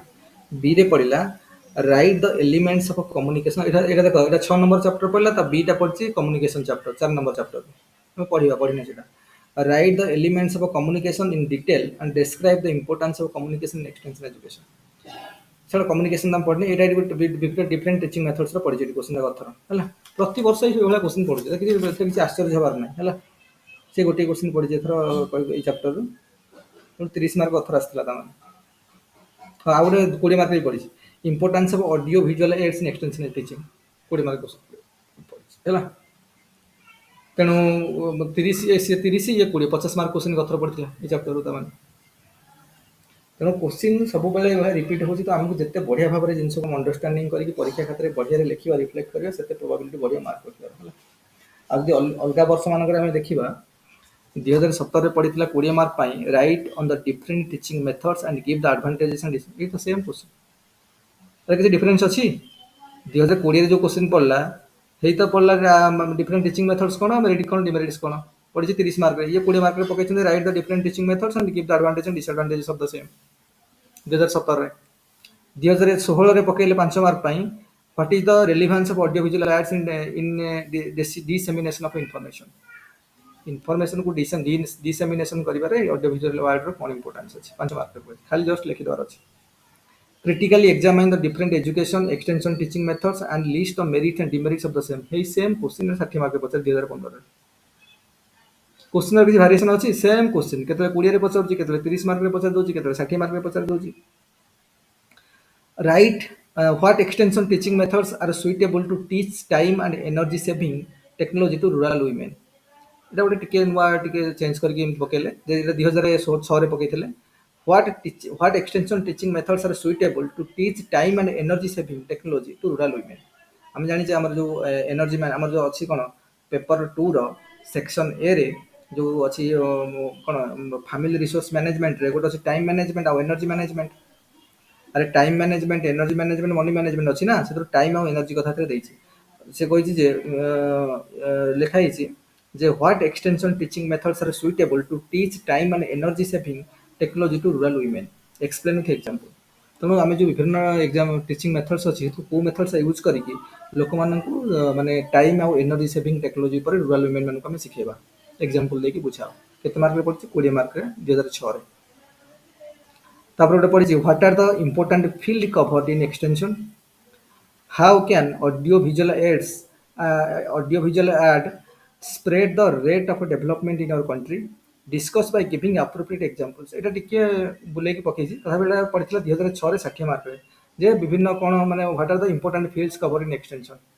विभिन्न फील्ड कथा हम लिखिबा कोन और इम्पोर्टेंट फील्ड कौन सब अच्छी एग्रीकल्चरल फील्ड अच्छी एनिमल हजबेंड्री अच्छी तापर कौन एग्रीकल्चरल इंजीनियरिंग भी अच्छी विभिन्न प्रकार एग्रीकल्चर मेसिनरी फेसिनरी जहाँ सब यूज होगा भी अच्छी तापर होम मैनेजमेंट भी अच्छी एटा सब विभिन्न फील्ड अच्छे तो से कही डिस्कस तापर लिखी how can audio visual aid spread the rate of development in country तो ऑडियो विजुअल एड माध्यम आम रेट ऑफ डेवलपमेंट केमती बढ़ी जाऊँ कंट्री से विषय लिखा तो discuss by giving appropriate examples आपको ठीक एग्जांपल देके लिख 60 मार्क 2006 ओएस मेन तापर write classification of extension teaching methods and how to select appropriate methods for effective communication लोक मानकर कम्युनिकेशन को बढ़ावा पाई हेले कोन कोन को मेथड करबा दरकार सेतरे 20 मार्क रे 2019 रे पचार what is the importance of audio visual aids in extension teaching what are the different types of advantages and disadvantages of the same audio visual aid रो एडवांटेजेस कोन एटा तो स्ट्रेट फॉरवर्ड क्वेश्चन 30 मार्क पड़छि 2019 रे तेणु बेले बेले गोटे गोटे क्वेश्चन टिके बंक करके पकई ना प्राय क्वेश्चन सब ये भाया पूरा स्ट्रेट जहाँ कंटेंट लिखाई से कहूँ होम साइंस जहाँ कंटेंट लिखाई प्रथम भल भाव में पढ़ी मन रखिदेवार अच्छे तापर आम कौन इम्प्रूवमेंट करहब आउ कि नुआ पॉइंट ऐड करवा कौन करके लिखा से अलग कथा तो बर्तमान स्टार्ट करवा है देख बर्तमान आम पढ़ा जे एक्सटेंशन टीचिंग मुझे कहली जे आम स्ट्रक्चरल एडाप्टेबिलिटी बढ़ियार अच्छे तार गोटे इंपोर्टेंट कंपोनेंट हूँ टीचिंग मेथड्स ଲର୍ଣ୍ଣିଂ ଆଉ ଟିଚିଂ ମେଥଡ୍ସ କ'ଣ ଆମେ ୟୁଜ୍ କରିବା ସେ ଅନୁସାରେ ଲୋକଙ୍କର ଆଡପ୍ଟେବିଲିଟି ଆମେ ଯେମିତି ପଚାରୁଛି କେଉଁଟା ଆପ୍ରୋପ୍ରିଏଟ୍ ମେଥଡ୍ସ ହେବ କାହିଁ କୁହାହେଉଛି ରୁରାଲ୍ ୱିମେନ୍ ମାନଙ୍କୁ ଟାଇମ୍ ଆଉ ଏନର୍ଜି ସେଭିଂରେ ଶିଖିବା ପାଇଁ ହେଲେ ପ୍ରପର ଟେକ୍ନିକ୍ ଶିଖିବା ପାଇଁ ହେଲେ ଆମକୁ କେଉଁ ମେଥଡ୍ସ ଉପଯୋଗୀ ହେବ କାହିଁ କୁହାହେଉଛି କାରଣ ଷ୍ଟ୍ରକ୍ଚରାଲ୍ ଆଡପ୍ଟେବିଲିଟି ବଢ଼ିବ ଆଉ ଯଦି right kind of method use କରିବା ସେ ଜାଗାରେ ଷ୍ଟ୍ରକ୍ଚରାଲ୍ ଆଡପ୍ଟେବିଲିଟି ବଢ଼ିବ ନହେଲେ ତ ତୁମେ ଖାଲି କହିଦେଇକି ଆସିବ ସେ କିଛି ବୁଝା ପଡ଼ିବନି ମନରେ କିଛି ବସିବନି ଗଲା ବୁଝିଛ ନା ନାଇଁ ସେ ଜିନିଷଟା ଦେଖ କଥା ହେଲା ଆମେ ଦେଖିବା ଯେ ଆମ ପାଖରେ ମୁଁ ଯେମିତି କହିଲି ଯେ ଆମର ଯେଉଁ ଏପର୍ଯ୍ୟନ୍ତ ଆମେ ଯେଉଁ ଡିସ୍କସନ୍ କଲେ ତ ଆମର କ'ଣ ଅଛି ନା ଯିଏ ଏକ୍ସଟେନସନ୍ ଟିଚର ଯିଏ ବା ଏକ୍ସଟେନସନ୍ ଏଜେଣ୍ଟ ଯିଏ ବା ଏକ୍ସଟେନସନ୍ ଏଜୁକେଟର ଯିଏ ସେ କ'ଣ କରିବ ନା ଠିକ୍ ସେ ତ ପ୍ଲାନ୍ କରିବ ଆରେଞ୍ଜ କରିବ ଡିଫରେଣ୍ଟ ମାନେ ସିଚୁଏସନ୍କୁ ଦେଖିକି ଲୋକମାନଙ୍କର ପ୍ରୋଫାଇଲ୍କୁ ଦେଖିକି ଲୋକମାନଙ୍କର social profile education profile economic profile ସବୁ ଷ୍ଟଡି କଲା ପରେ ସେ କେଉଁ ମେଥଡ୍ସ ତାଙ୍କ ପାଇଁ ଉପଯୁକ୍ତ ହେବ କ'ଣ ହେବ ସେ ଅନୁସାରେ ସେ ଦେଖିବ ହେଲା ତେଣୁ କରିବ ତାପରେ ବିଭିନ୍ନ ଆଟେନସନ୍ କ'ଣ ହେବା ଦରକାର ତାର ମେନ୍ ହେଉଛି ଯେ ପ୍ରସ୍ପେକ୍ଟିଭ ଲର୍ଣ୍ଣର କ୍ରିଏଟ୍ ହୁଅନ୍ତୁ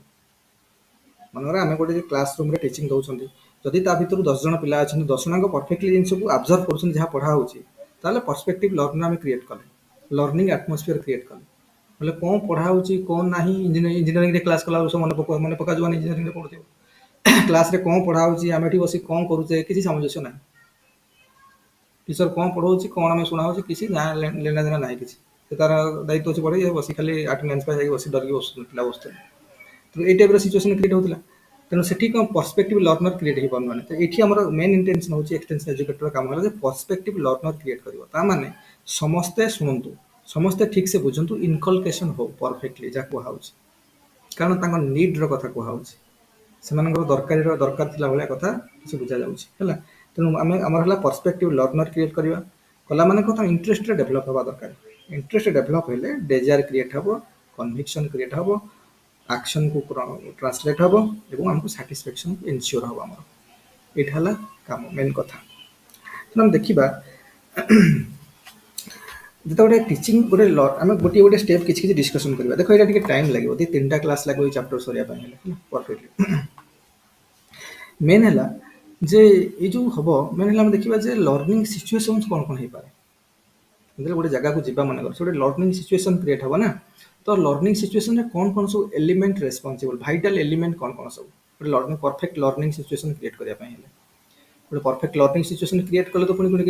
ଲୋକଙ୍କର ମାନେ ଲୋକ ଦେଖି ପଢ଼ିବେ ବା ସେଭଳି ଆମେ ପର୍ସପେକ୍ଟିଭ ଲର୍ଣ୍ଣର କ୍ରିଏସନ୍ କରିପାରିବା ତ ଲର୍ଣ୍ଣିଂ ସିଚୁଏସନ୍ରେ କ'ଣ କ'ଣ ସବୁ ଏଲିମେଣ୍ଟ ବେସିକ୍ ଏଲିମେଣ୍ଟ ରହୁଛି ପ୍ରଥମ କଥା ହେଲା ତ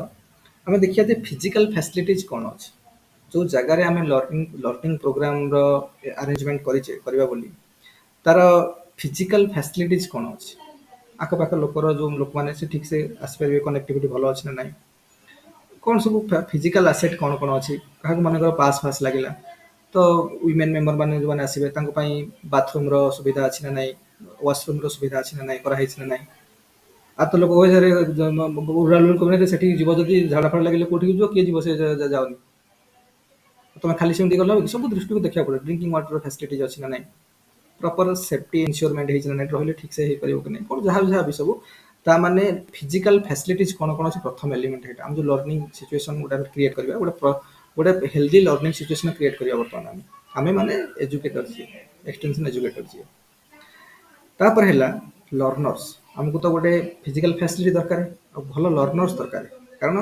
ଯେଉଁମାନଙ୍କର ଆବଶ୍ୟକତା ଅଛି ସେ ଜିନିଷ ଶିଖିବା ପାଇଁ ସେଇମାନଙ୍କୁ ଆସିବା ଦରକାର ଯାହାକୁ ମାନେ ତାକୁ ଏଠି କ'ଣ ମୁଭି ଚାଲିଛି କି ଯାହାକୁ ତାକୁ ଡାକିଲେ ଲାଭ ନାହିଁ ଆମେ ଯେଉଁ ଜିନିଷ ଶିଖଉଛନ୍ତି ସେଇ ଜିନିଷର ନିଡ୍ ଯାହାକୁ ଅଛି ଶିଖିବାର ବୁଝୁଛ ନା ସେ ଲୋକଙ୍କୁ ଆମେ ଡକେଇବା ମନେକର ଆମେ ଏନର୍ଜି ସେଭିଂ ଟେକ୍ନିକ୍ ଉପରେ ଯେଉଁ କୋଶ୍ଚିନ୍ଟା ପଡ଼ିଥିଲା ଏନର୍ଜି ସେଭିଂ ଟେକ୍ନିକ୍ ବା ଟାଇମ୍ ସେଭିଂ ଟେକ୍ନିକ୍ ଯେଉଁ ରୁରାଲ୍ ୱିମେନ୍ ମାନଙ୍କୁ ଶିଖେଇବା ତାଙ୍କୁ ଶିଖଉଛେ ତୁମେ ସେଇଠି ସେମାନଙ୍କୁ ନ ଡାକିକି ତୁମେ ଯାହାକୁ ଡାକୁଥିବ ଯେଉଁମାନଙ୍କର ମାନେ ହାଉସ୍ ହୋଲ୍ଡ କାମ ଯେଉଁମାନେ କରୁନାହାନ୍ତି ଅଲଗା କିଛି କାମରେ ଲିପ୍ତ ରହୁଛନ୍ତି ଯେଉଁମାନେ ତାଙ୍କର ମାନେ ଏଇ ଜିନିଷରେ କିଛି ଲେନା ଦେନା ନାହିଁ ତାଙ୍କୁ ତୁମେ ଡାକି ସେଠି ବସେଇବ ତ କିଛି ଲାଭ ନାହିଁ ନା ସେ ତାଙ୍କର କିଛି ଇମ୍ପାକ୍ଟ ପଡ଼ିବନି ତାଙ୍କର ଇଣ୍ଟରେଷ୍ଟ କିଛି ଆସିବନି ତେଣୁ ରାଇଟ୍ କାଇଣ୍ଡ ଲର୍ଣ୍ଣର୍ସ ଆମକୁ ଗୋଟେ ହେଲା ଆଉ ଗୋଟେ ଏଲିମେଣ୍ଟ ଆର ସବଜେକ୍ଟ ମ୍ୟାଟର କ'ଣ ହେବା ଦରକାର କାରଣ ଯେଉଁ ଲର୍ଣ୍ଣର ଆମେ ସିଲେକ୍ଟ କଲେ ତାଙ୍କ ଇଣ୍ଟରେଷ୍ଟ ଅନୁଯାୟୀ ତାଙ୍କ ନିଡ୍ ଅନୁଯାୟୀ ଆମେ ସେଇ ଅନୁସାରେ ଆମେ ଯେଉଁ ପ୍ରୋଗ୍ରାମ ବନିଛି ତାର ସବଜେକ୍ଟ ମ୍ୟାଟରଟା ପରଫେକ୍ଟଲି ଶିଖେଇବା କ'ଣ ଶିଖେଇବା ତାର ସବଜେକ୍ଟ ମ୍ୟାଟରରୁ କ'ଣ ସେ ଆକର୍ଡ଼ିଂଲି ଚୁଜ୍ କରିବା କଥା ନିଡ୍ ବେସ୍ଡ ପ୍ରୋଗ୍ରାମ ମାନେ ବନିଛି ସେଇ ଅନୁସାରେ ସବଜେକ୍ଟ ମ୍ୟାଟର ତାଙ୍କୁ ଶିଖାହେବ ସେଇଠି परफेक्टली डिजाइन करा हबो जे कोन कोन सिखा हबो सब जेमति कि तार इंटरेस्ट को अराइज करबो कारण से अनुसार तार दरकारी जिंस सेटा ହେଲା तापर इंस्ट्रक्टर आउ गोटे एलिमेंट होची इंस्ट्रक्टर जे सिखेबो एजुकेटर निजे से भी गोटे इंपोर्टेंट पार्ट ना इंपोर्टेंट एलिमेंट ऑफ द माने कोन ए जो लर्निंग सिचुएशंस रो तापर टीचिंग इक्विपमेंट हम कोन कोन यूज करछे सेठी टीचर माने ब्लैक बोर्ड यूज करूचे कि व्हाइट बोर्ड यूज करूचे कि प्रोजेक्टर यूज करूचे कि कोन यूज करूचे जहाँ भी हम यूज करूचे लर्निंग माने सो इंस्ट्रूमेंट जहाँ भी यूज होची तो सेगुडा कि हमको दरकार तो गोटे परफेक्ट लर्निंग सिचुएशन क्रिएट करिया हेले हमको एई सब बा परफेक्ट लर्निंग सिचुएशन क्रिएट करिया हेले हमको एई सब एलिमेंट्स रो आवश्यकता रही प्रथम कथा गोटे फिजिकल फैसिलिटीज भलो थिबा दरकार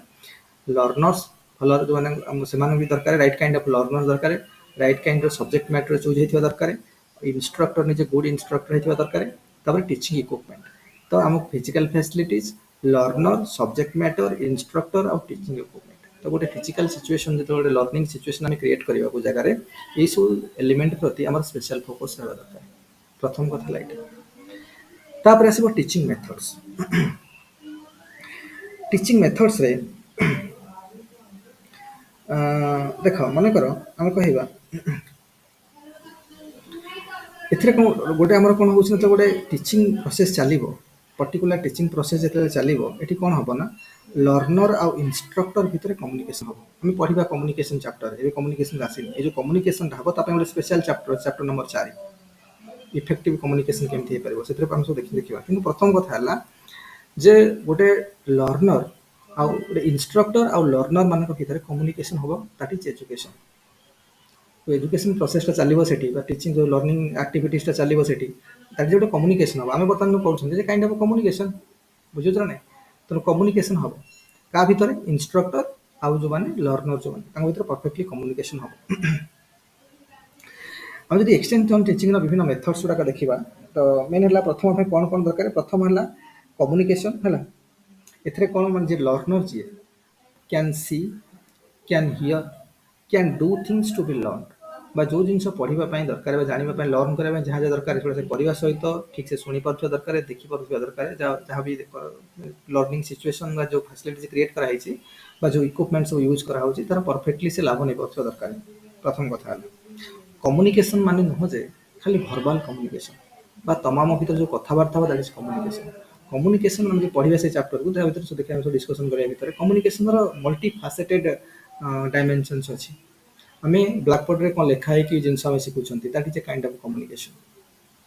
टीचर किसी सुनी कि हमें किसी मन रखुछन that is a kind of communication कि किसीटा जो अनइंटेंशनल चीज हमें डिसिप्लिन मन करा जदि डिसिप्लिन सिखा होनी भी कि हमें बसी कि जानी कि गोटे काइंड ऑफ सोशलाइजेशन हो जाउछि डिसिप्लिन रे केमति सुनिबा जानिबा कारण जो माने सेठी पार्टिसिपेट करछंती they are ignorant people they are uneducated बा सेमी एजुकेटेड पीपल तेणु सेमानकर परफेक्टली सोशलाइजेशन है कारण सोशलाइजेशन हबारे एजुकेशन हो गोटे प्राइम कंपोनेंट आ जो ठारू से वंचित अच्छा तेणु परफेक्ट सोशलाइजेशन से तेणु यही लर्निंग सिचुएशन क्रिएट करने फल से सोशलाइजेशन रे काफी इम्प्रूवमेंट होची तेणु कम्युनिकेशन खाली से गोटे थ्रू टीचर सहित कथा होता नुहे से जिते एक्टिविटीज होची जोड़ाक माने थ्रू माने कौन भर्बाल हो बा नॉन भर्बाल माध्यम हो जिते सब एक्टिविटीज होची दोस थिंग्स माध्यम कम्युनिकेशन इज हैपनिंग तेणु that communication in a good sense should be effective effective हेले ही समस्त तार जिनसा जो फ्रुटा मिल समस्त तेणु कम्युनिकेशन परफेक्ट हवा दरकार तापरे जदि कम्युनिकेशन ठीक रहा लोक ठीक से देखिले शुणिले जाना चेष्टा कले है ताले कौन हम ना गोटे स्टिमुलेसन क्रिएट हम कौन जोटा कि तुम भितर कारण जो स्टिमुलेसन क्रिएट हम तुम भितर आम जो परफेक्ट कम्युनिकेशन एक्टिविटीज भितर आम जो निजे को से जगह रहिले तो आम भर गोटे स्टिमुलेसन आसो जो स्टिमुलेसन जो आम भर इंटरेस्ट क्रिएट हम जो स्टिमुलेसन आम भर कौन हम इंटरेस्ट क्रिएट हम आ से इंटरेस्ट क्रिएट हेले एटा कौन हम ना जो मैं गोटे कौन जोटा को आम कहे मेंटल एक्शन क्रिएट आम भर जो कन्विक्शन जो कौन मेंटल एक्शन आम करवा दृढ़ता गोटे जो क्रिएट कर मेंटल एक्शन फिजिकल एक्शन को आस्ते आस्ते ट्रांसलेट हम कारण प्रथम जो हमें चिंता कले तो जिनसा आम करवा तो mental action getting converted to physical action बुझे ना नहीं बा जोटा आम कहे conviction getting translated to physical action तो यही सब जिन हम जदि ये जिन सब परफेक्टली है तापर आउ कौन हो पारे आउ हो पारे ଆଉ ଗୋଟେ ଏଇଟା ସବୁ ଦରକାର ଆମକୁ ଟିଚିଂ ମେଥଡ୍ସର ପରଫେକ୍ଟ ଟିଚିଂ ମେଥଡ୍ ଯଦି ଆମେ ଠିକ୍ ସେ କରୁଛନ୍ତି ଏଇ ସବୁ ଲାଭାର୍ଥ ଏକରେ ତ ପରଫେକ୍ଟ କମ୍ୟୁନିକେସନ୍ ହବ ଦୁଇରେ ଷ୍ଟିମୁଲେସନ୍ ବି ପରଫେକ୍ଟ ଆସିବ ଯାହାଫଳରେ କି ଆମକୁ ଡେଜାର୍ ଯେଉଁ ଷ୍ଟ୍ରଙ୍ଗ ଡେଜାର୍ ବା ଯୋଉଟା ଗୋଟେ ମେଣ୍ଟାଲ ଡେଜାର୍ କ୍ରିଏଟ୍ କରିବ ଯୋଉଟାକି ଫିଜିକାଲ ଆକ୍ସନକୁ ଟ୍ରାନ୍ସଲେଟ୍ କରିବ ପରବର୍ତ୍ତୀ ମୋମେଣ୍ଟରେ ଯାଇକି ତାପରେ ଏଇଟା କ'ଣ ହବ ନା ଏଇଟା ଏଇ ମାଧ୍ୟମରେ ଆମେ ଯେଉଁ ଆଟେନସନ୍ ଇଣ୍ଟରେଷ୍ଟ ଡେଜାର୍ କନଭିକ୍ସନ୍ ଆକ୍ସନ୍ ଆଉ ସାଟିସ୍ଫ୍ୟାକ୍ସନ୍ର ଯେଉଁ अंडरलाइन करेन्टा सब एक्सटेंशन एजुकेशन आम डिस्कसन कर काफी मोमेंटम मिल कारण जब इंटरेस्ट आसला तो डेजर आसला माने कन्विक्शन आसला माने एक्शन को कंस्ट्रक्टिव एक्शन को ट्रांसलेट है दैट विल बिगेट सैटिस्फैक्शन और दैट विल एनश्योर सैटिस्फैक्शन बुझे तेणु से गोटे कम्युनिकेशन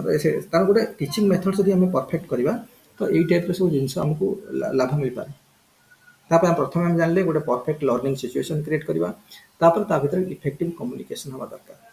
इफेक्टिव कम्युनिकेशन हवा दरकार सो दैट हम राइट काइंड स्टिमुलेशन को मिल क्या मैं लर्नर्स मान को मिल तापर जो सो इग्नाइट हवा आस्ते आस्ते राइट काइंड स्टिमुलस मिलला माने इंटरेस्ट जन्म नेला interest to desire desire conviction conviction action action satisfaction तो बर्तमान कौन करवा जो आम जानले जो टीचिंग मेथड्स अच्छे सब आम विभिन्न दृष्टिकोण विभिन्न एंगल रू आम क्लासिफिकेशन करवा देखो क्लासिफिकेशन आम विभिन्न दृष्टिकोण कर तो प्रथम क्लासिफिकेशन आम कौन करवा तार यूज अनुसार आम करवा आम कहीपर इंडिविजुअल कांटेक्ट मेथड जोठी कि आम जाकि गोटे पर्टिकुलर लोक को माने पर्सन वाइज इंडिविजुअल पर्सन लोक टू लोक जाकि कांटेक्ट करके आम आमर कौन आम जहाँ कहबार अच्छी आमर जो लर्निंग जहाँ से प्रोग्राम रे जहाँ अच्छी जो टीचिंग द्वारा अच्छी देपर इंडिविजुअल टू इंडिविजुअल तो यहाँ गोटे मेथड हो पाए ये पारे इंडिविजुअल कांटेक्ट मेथड तापर आउ गोटे हूँ जो आम कह group contact method group contact method माध्यम आम कौन करवा देख एगुड़ा सब आउ थे डिस्कसन हम एक्सटेंसिवली बर्तमान खाली गोटे बेसिक माने कौन कहते गोटे बेसिक रफ स्केच ड्र कर गोटे बर्तमान बेसिक अंडरस्टांडिंग डेभलप करने तो तब ग्रुप कांटेक्ट मेथड ना सर्टन नंबर ऑफ इंडिविजुअल्स बहुत भी नुहे अल्प माने 15-17 जन ये टाइप तो किसी ग्रुप लोक मान शिखेबा जाए शिक्षा पद्धति सामिल करवा किसी लोक एककाल न जाए शिखेबा जो आम ग्रुप कांटेक्ट मेथड जदि आम हजार हजार लोक लक्ष लक्ष लोक जमी स्पीच जमी नरेंद्र मोदी स्पीच दौरान कि कौन नेता आसिक लार्ज गैदरिंग लोक आम गोटे लार्ज मास लोक आम एड्रेस करवा शिखापी चेष्टा करवा से मास कांटेक्ट मेथड तो आमको जो दरकार कौटी इंडिविजुअल कांटेक्ट मेथड दरकार कौटी ग्रुप कांटेक्ट मेथड दरकार कौटी मास कांटेक्ट मेथड दरकार तो से अनुसार आम यूज करवा मेथड गुड़ाक सब यूज करें आम जो कहे आम यूज करा माने एक्सटेंशन एजुकेटर यूज कर एक्सटेंशन एजेंट यूज कर बुझे ना तो जो देखा आम गोटे रफ स्केच आम भाव मन तार इंडिविजुअल कांटेक्ट मेथड सब कौन कौन हो पार माने इंडिविजुअल कांटेक्ट मेथड की प्रकार टीचिंग मेथड माने कौ टाइप सब जिन हो पार individual contact method individual contact method person wise तक विजिट करवा घर लोक मान पाखक जाकि आज ए पर्सन मीट कर इंडिविजुअल टू इंडिविजुअल आम कौन करवा मीट कर शिखेबा तो सही टाइप कौन कौन हो पाए प्रथम कथा हो पाए type farm and home visit ये क्षेत्र में आम होम को लोक घर को जाकि पर्टिकुलर इंडिविजुअल को जाकि शिक्षा पद्धति बुझे पार एग्रीकल्चर फील्ड को जाकि जो फार्म को जाकि फार्मिंग कर लोक मैंने जाकि जो मैंने कम कर जन जन कर बुझे पार आम जो प्रोग्राम बनी विषय टीचिंग टीच कर शिक्षा दे पार so that is a kind of individual contact method हम किंबा आम ऑफिस रु कॉल कर जमी देखिए कॉल आम बेले विभिन्न इंश्योरेंस वाला जो इंश्योरेंस वाला कॉल कर किए कौन लोन नब कि कौन इंश्योरेंस कर किए कौन आमर ये मत काफी लोक फोन कर डिजिटल कंपनी गोटे आपन किसी वेबसाइट की आप बनवार अच्छी कि ये भी गोटे टाइप इंडिविजुअल कांटेक्ट कारण से लोक पर्सनाली इंटराक्शन कर पर्सनाली लोक सहित जो लोक सहित आम पर्सनाल इंटराक्शन हो ऑफिस कॉल ऑफिस भी कॉल कर तो कॉल माध्यम पर्सनाल इंटराक्शन कर लोक सहित सो that is A individual contact method भी हो पार किंबा आम कहीपर टेलीफोन कॉल्स ऑफिस कॉल ही न पारे टेलीफोन कॉल्स करके इंडिविजुअली आम क्या भी सहित इंटराक्शन कर so that is also individual contact method किंबा पर्सनल लेटर आम लिखिपर କୌଣସି ଇଣ୍ଡିଭିଜୁଆଲ ପାଇଁ ଆମେ ଗୋଟେ ପର୍ସନାଲ ଲେଟର ଲେଖିବା ଆମ ଭିତରେ ଯାହା ଆମେ କହିବା ପାଇଁ ଚାହୁଁଛନ୍ତି ସେ ବିଷୟରେ ଲେଖି ଗୋଟେ ପର୍ସନାଲ ଲେଟର ଲେଖି ଯଦି ଆମକୁ ପଚାରିଲା that is also individual contact method. କିମ୍ବା ଆମେ କ'ଣ କରିପାରିବା ଯାଇକି ଲୋକଙ୍କୁ ରେଜଲ୍ଟ ଡେମନଷ୍ଟ୍ରେସନ କରିବା। ଆମର ଯେଉଁ ରେଜଲ୍ଟ ହେଇଛି କିଛି ଆମର କୌଣସି ଗୋଟେ ମନେକର ଗୋଟେ ଇନିସିଏଟିଭ ଗୋଟେ ନ୍ୟୁ କାଇଣ୍ଡର ଟେକ୍ନୋଲୋଜି ଆସିଛି କି ମନେକର ଯୋଉଟା ଯେଉଁ ଆସୁଥିଲା ଯେ ଲୋକଙ୍କୁ ଇଫେକ୍ଟିଭ କମ୍ୟୁନିକେସନ କେମିତି ଶିଖେଇବାର ଅଛି କି ନହେଲେ ଟାଇମ୍ ଆଉ ଏନର୍ଜି କେମିତି ରୁରାଲ ୱିମେନମାନଙ୍କୁ ଶିଖେଇବା ଯେଉଁ କୋଶ୍ଚିନ୍ ଆସିଥିଲା। ତ ତା ପାଇଁ ଆମେ ଦେଖିବା ଯେ ଗୋଟେ ରୁରାଲ ୱିମେନ୍ ମାନେ ଟାଇମ୍ ଆଉ ଏନର୍ଜି ସେଭିଂର ଟେକ୍ନିକ୍ ଶିଖେଇକି ତାଙ୍କ ଲାଇଫରେ କେମିତି ଚେଞ୍ଜେସ୍ ଆଣିପାରିଲେ, କେମିତି ତାଙ୍କର ବିଭିନ୍ନ ଯେଉଁ ଆକ୍ଟିଭିଟିଜ୍ ଗୁଡ଼ା କେମିତି ଚେଞ୍ଜ ହେଇପାରିଲା, ତାଙ୍କର କାଫି ଏଫିସିଏନ୍ସି କେମିତି ବଢ଼ିଗଲା। ତ ଏଇ ଯେଉଁ ତାର ଇଫେକ୍ଟ ଯେଉଁ ପଜିଟିଭ୍ ଆଉଟକମ୍ ଗୁଡ଼ାକ ତାର ଆସିଲା ତା ବିଷୟରେ ଯେଉଁ ଦେଖେଇକି ଲୋକଙ୍କୁ ସେ ରେଜଲ୍ଟ ଗୁଡ଼ା ଶୁଣ ଏ ରେଜଲ୍ଟକୁ ଡେମନଷ୍ଟ୍ରେଟ୍ କରିକି ଏହା କରିକି ହେଲା ଲୋକଙ୍କର ଲାଇଫରେ ହେଇଛି ଡେମନଷ୍ଟ୍ରେଟ୍ କଲେ ଲୋକ ଇନ୍ସପାୟାର ହେବେ ତା କଥା ଶୁଣିକି ପର୍ଟିକୁଲାରଲି। ବୁଝି ହେଉଛି ନା ନାହିଁ? ଆମେ ଜାଣିବା ଯେ ଏଇ କଥା ଏଇ ପଦ୍ଧତିକୁ ଆପଣେଇକି ବହୁତ ଲୋକ ସକ୍ସେସଫୁଲ୍ ହେଇଛନ୍ତି ତ ନୋ ଡାଉଟ୍ ଆମକୁ ଇଚ୍ଛା ହେବ ସେ ଜିନିଷରେ ସାମିଲ ହେବା ପାଇଁ। ତ ସେଇଟା ଗୋଟେ ହେଇପାରେ ଯେ ଇଣ୍ଡିଭିଜୁଆଲ କାରଣ ଲୋକଙ୍କୁ ଯାଇକି ଦେଖେଇବା ତା ରେଜଲ୍ଟ ବିଷୟରେ ତ ନୋ ଡାଉଟ୍ ହେବ ସେଇଟା ଗୋଟେ ହେଇପାରେ ଇଣ୍ଡିଭିଜୁଆଲ। ଇଏ ଯୋଉଟା କହୁଛି ଇଏ ଗୋଟେ ଟାଇପ୍ର କ୍ଲାସିଫିକେସନ୍। ତାମାନେ ଏଇ ଯେଉଁ ଜିନିଷଟା ଆମେ ସବୁ ଡିସ୍କସନ୍ କଲେ ମାନେ ପର୍ସନାଲ ଲେଟର ଲେଖିବା, ଅଫିସ କଲ୍ କରିବା, ଟେଲିଫୋନ କଲ୍ କରିବା, ହୋମ୍ କି ଫାର୍ମ ଭିଜିଟ୍ କରିବା କି ରେଜଲ୍ଟ ଡେମନଷ୍ଟ୍ରେସନ୍ କରିବା, ଏଗୁଡ଼ା ସବୁ ହେଇପାରେ କ'ଣ ଇଣ୍ଡିଭିଜୁଆଲ କଣ୍ଟାକ୍ଟ ମେଥଡ଼ରେ ଆସିପାରେ। ଏହା ସବୁ ଗୋଟେ ଇଣ୍ଡିଭିଜୁଆଲ କଣ୍ଟାକ୍ଟ ମେଥଡ଼ ହେଇପାରେ। ଯଦି ଆମେ ଦେଖିବା ଗ୍ରୁପ୍ କଣ୍ଟାକ୍ଟ ମେଥଡ଼ ତାହେଲେ କ'ଣ ହେବ? ଗ୍ରୁପ୍ କଣ୍ଟାକ୍ଟ ମେଥଡ଼ରେ ଆମେ କରିବା କ'ଣ ନା ମେଥଡ଼ ଡେମନଷ୍ଟ୍ରେଟ୍ କରିବା। ଗୋଟେ ନ୍ୟୁ ଟେକ୍ନିକ୍ ଆସିଛି, ଗୋଟେ ନ୍ୟୁ ଟେକ୍ନିକ୍ ଆସିଛି ଲୋକଙ୍କୁ ଶିଖିବା ପାଇଁ କି ମନେକର ଆମେ ରୁରାଲ ଏରିଆକୁ ଯାଇକି ଲୋକମାନେ ତାଙ୍କର କି ଗୋଟେ ହୋମ୍ ମେକର୍ସ ମାନେ ଅଛନ୍ତି ସେମାନେ କେମିତି ତାଙ୍କ ଯେଉଁ ପିକ୍ ଲୋଡ୍ ସମୟରେ ମାନେ ଗୋଟେ ରୁରାଲ ଯେ ହୋମ୍ ମେକର୍ସ ମାନଙ୍କର ପିକ୍ ଲୋଡ୍ ସମୟ କୋଉଟା ମର୍ଣ୍ଣିଂ ଟାଇମ୍ଟା ଯେତେବେଳେ ମାନେ ଯେଉଁ ଆମର ଯୋଉଟା ଯେଉଁ ଟିଫିନ୍ କରୁଛନ୍ତି ବ୍ରେକଫାଷ୍ଟ ଟାଇମ୍ଟା। ବ୍ରେକଫାଷ୍ଟ ଟାଇମ୍ରେ ମନେକର ହଜବ୍ୟାଣ୍ଡ ବି ଅଫିସ୍ ଯିବାର ଅଛି, ୱାଇଫ୍କୁ ବି ଅଫିସ୍ ଯିବାର ଅଛି, ଚିଲଡ୍ରେନ୍ ମାନେ ସ୍କୁଲ୍ ଫୁଲ୍ କି ଯେ ଯୁଆଡ଼େ ଯିବାର ସବୁ ଅଛି, ବିଭିନ୍ନ ଯେତେ ମେମ୍ବର ଅଛନ୍ତି କାମ ଫାମକୁ ଯିବେ ସମସ୍ତେ। ତ ଏଇ ଯେଉଁ ପିକ୍ ଟାଇମ୍ରେ ଯେଉଁ ବ୍ରେକଫାଷ୍ଟ ଟାଇମ୍ରେ କାଫି ପିକ୍ ଟାଇମ୍ଟା ତ ସେଇ ପିକ୍ ଟାଇମ୍ରେ ତୁମ ଟାଇମ୍ଟାକୁ କେମିତି ମ୍ୟାନେଜମେଣ୍ଟ କରିବ ଯାହାଫଳରେ କି ତୁମେ କମ୍ ଏନର୍ଜି ଖର୍ଚ୍ଚ କରିକି ତୁମ ସବୁ କାମ ହେଇଯିବ ଯେମିତି ସେ ଟେକ୍ନିକ୍ ବିଷୟରେ ଆମେ ଶିଖେଇବା। ତ ତାର ମେଥଡ୍ସ ଆମର ବିଭିନ୍ନ ପ୍ରକାର ମେଥଡ୍ସ ଆମ ପାଖରେ ଅଛି ଯେଉଁଟାକି ଆମେ ଫାଇନ୍ କରିଛନ୍ତି ସେ ବିଷୟରେ ଆମେ ଲୋକଙ୍କୁ ଶିଖିବା ପାଇଁ ଯାଉଛୁ ବା କିଛିଟା ୱିମେନ୍ ମାନଙ୍କୁ ଶିଖେଇବା। ତ ସେଠି ହେବ କ'ଣ ନା ସେଠି ହେବ ଗ୍ରୁପ୍ କଣ୍ଟାକ୍ଟ ମେଥଡ଼ କିଛିଟା ରୁରାଲ ୱିମେନ୍ ମାନଙ୍କୁ ମିଶେଇକି ସେ ତାଙ୍କୁ ସେ ମେଥଡ଼ ଶିଖେଇଲେ ଯେଉଁଟା ଆମର ପଡ଼ିଥିଲା କୋଉଟା ପରଫେକ୍ଟ ମେଥଡ଼ ହେବ ପଡ଼ିଥିଲା ନା ସେଠି ଗ୍ରୁପ୍ କଣ୍ଟାକ୍ଟ ମେଥଡ଼ଟା ପରଫେକ୍ଟ ମେଥଡ଼ ହେବ। ବୁଝୁଛ ନା ନାଇଁ? ଦେଖ ଏନି ପରଫେକ୍ଟ ମେଥଡ଼ ନୁହଁ ଯେ ଆମେ ଖାଲି ଗୋଟେ ମେଥଡ଼ ୟୁଜ୍ କରିବା, ଇଭିନ୍ ଆମେ ନମ୍ବର ଅଫ୍ ମେଥଡ୍ସ ୟୁଜ୍ କରିପାରିବା। ଆମେ ନମ୍ବର ଅଫ୍ ମେଥଡ୍ସ ୟୁଜ୍ କରିପାରନ୍ତି, ବୁଝୁଛ ନା ନାଇଁ? ଗୋଟେ ଦୁଇଟା ମେଥଡ଼କୁ ଆଟାଚ୍ କରିକି 3-4ଟା ମେଥଡ଼କୁ ବି ଲଗେଇକି ଆମକୁ ଯେଉଁଟା ଯେମିତି ହେବ ସିକ୍ୱେନ୍ସିଆଲି କୋଉଟା କାହା ପରେ ଏମିତି ବି କରିହେବ। କିନ୍ତୁ ଯଦି ଆମେ ଦେଖିବା ଓଭରାଲି ବର୍ତ୍ତମାନ ଯେହେତୁ ଗୋଟେ ସ୍କେଚ୍ ବର୍ତ୍ତମାନ ଗୋଟେ ମାନେ ଗୋଟେ ଆଇଡ଼ିଆ ଡ୍ର କରୁଛନ୍ତି ପୁରା ଚାପ୍ଟରର ତ ଆମେ ଏଠି କହିପାରିବା ଯେ ମେଥଡ଼ ଡେମନଷ୍ଟ୍ରେସନ୍ ଗୋଟେ ନ୍ୟୁ ଟେକ୍ନିକ୍ ଆସିଛି ଟାଇମ୍ ସେଭିଂ ଟେକ୍ନିକ୍। ତମ ପିକ୍ ଲୋଡ୍ ଟାଇମ୍ରେ ଯେଉଁମାନେ ହୋମ୍ ମେକର ଯେଉଁମାନେ ତାଙ୍କ ପାଇଁ କେମିତି କମ୍ ଏନର୍ଜି ଖର୍ଚ୍ଚ କରିକି କାଫି ଟାଇମ୍ କରିପାରିବେ ଆଉ ରାଇଟ୍ ଟାଇମ୍ରେ ତାଙ୍କ ଜିନିଷ ସମାପନ ହେଇପାରିବ। ତ ସେଇ ଟାଇପ୍ର ମେଥଡ୍ସ ଆମେ ତାଙ୍କୁ ଡେମନଷ୍ଟ୍ରେଟ୍ କଲେ ଜିନିଷ ଦେଖେଇଲେ ଏମିତି କଲେ ସେମିତି କଲେ ହେବ ବୋଲି। ତ ମେଥଡ୍ସ ଗୁଡ଼ାକ ଦେଖିଲେ ତାଙ୍କୁ କିଛିଟା ୱିମେନ୍ ପାର୍ଟିସିପେଟ୍ କରିଥିଲେ 15 ଜଣ 16 ଜଣ 17 ଜଣ ଯାହା ୱିମେନ୍ସ ପାର୍ଟିସିପେଟ୍ କରିଥିଲେ ସେଇ ଆମ ଡିସ୍କସନ୍ରେ। ତ ତାଙ୍କୁ ଭଲ ହେବ। ତ ମେଥଡ୍ ଡେମନଷ୍ଟ୍ରେସନ୍ ଯେ kind of group contact method ତାର କହିବାର ଉଦ୍ଦେଶ୍ୟ ହେଲା। ତାପରେ ଆମେ କହିପାରିବା ଯେ ଲିଡର ଟ୍ରେନିଂ ମିଟିଂ ଆମକୁ କିଛି ଲୋକଙ୍କୁ ଲିଡରସିପ୍ ଲିଡର ଟ୍ରେନିଂ ମେଥଡ୍ ଆମର ସବୁ ମାନେ କୋଟି କୋଟି ଲୋକଙ୍କୁ ଆମେ ଲିଡର କରିବାନି ନା କିଛିଟା କମ୍ୟୁନିଟିର କିଛି ଲୋକଙ୍କର ଲିଡରସିପ୍ କ୍ୱାଲିଟି ଅଛି ଆମକୁ ଲାଗିଲା ତ ସେମାନଙ୍କୁ ଏକାଠି କରିକି ଆମେ ତାଙ୍କୁ ଟ୍ରେନିଂ ଦେବା that is group contact method. କାରଣ ସେମାନେ ନିଜର କମ୍ୟୁନିଟିକୁ ବା ନିଜ ଏରିଆକୁ ରିପ୍ରେଜେଣ୍ଟେସନ୍ ଦେଇପାରିବେ। Show that is group contact method also.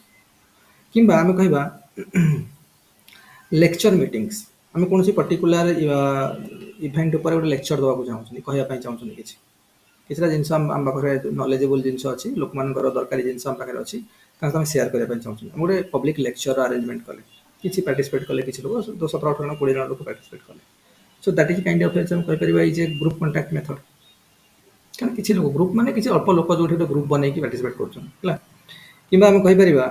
Conference ହେଲା ଡିସ୍କସନ୍ ମିଟିଂ ହେଲା ଯେଉଁ କନଫରେନ୍ସ ମାନଙ୍କର କନଫରେନ୍ସରେ କୋଟି କୋଟି ଲୋକ ଆଟେଣ୍ଡ କରୁଛନ୍ତି ଗୋଟେ ମିଟିଂ ହଲ୍ରେ 15-20 ଲୋକ ରହୁଛନ୍ତି କନଫରେନ୍ସରେ। So that is group contact method. ବୁଝୁଛ ନା ନାହିଁ?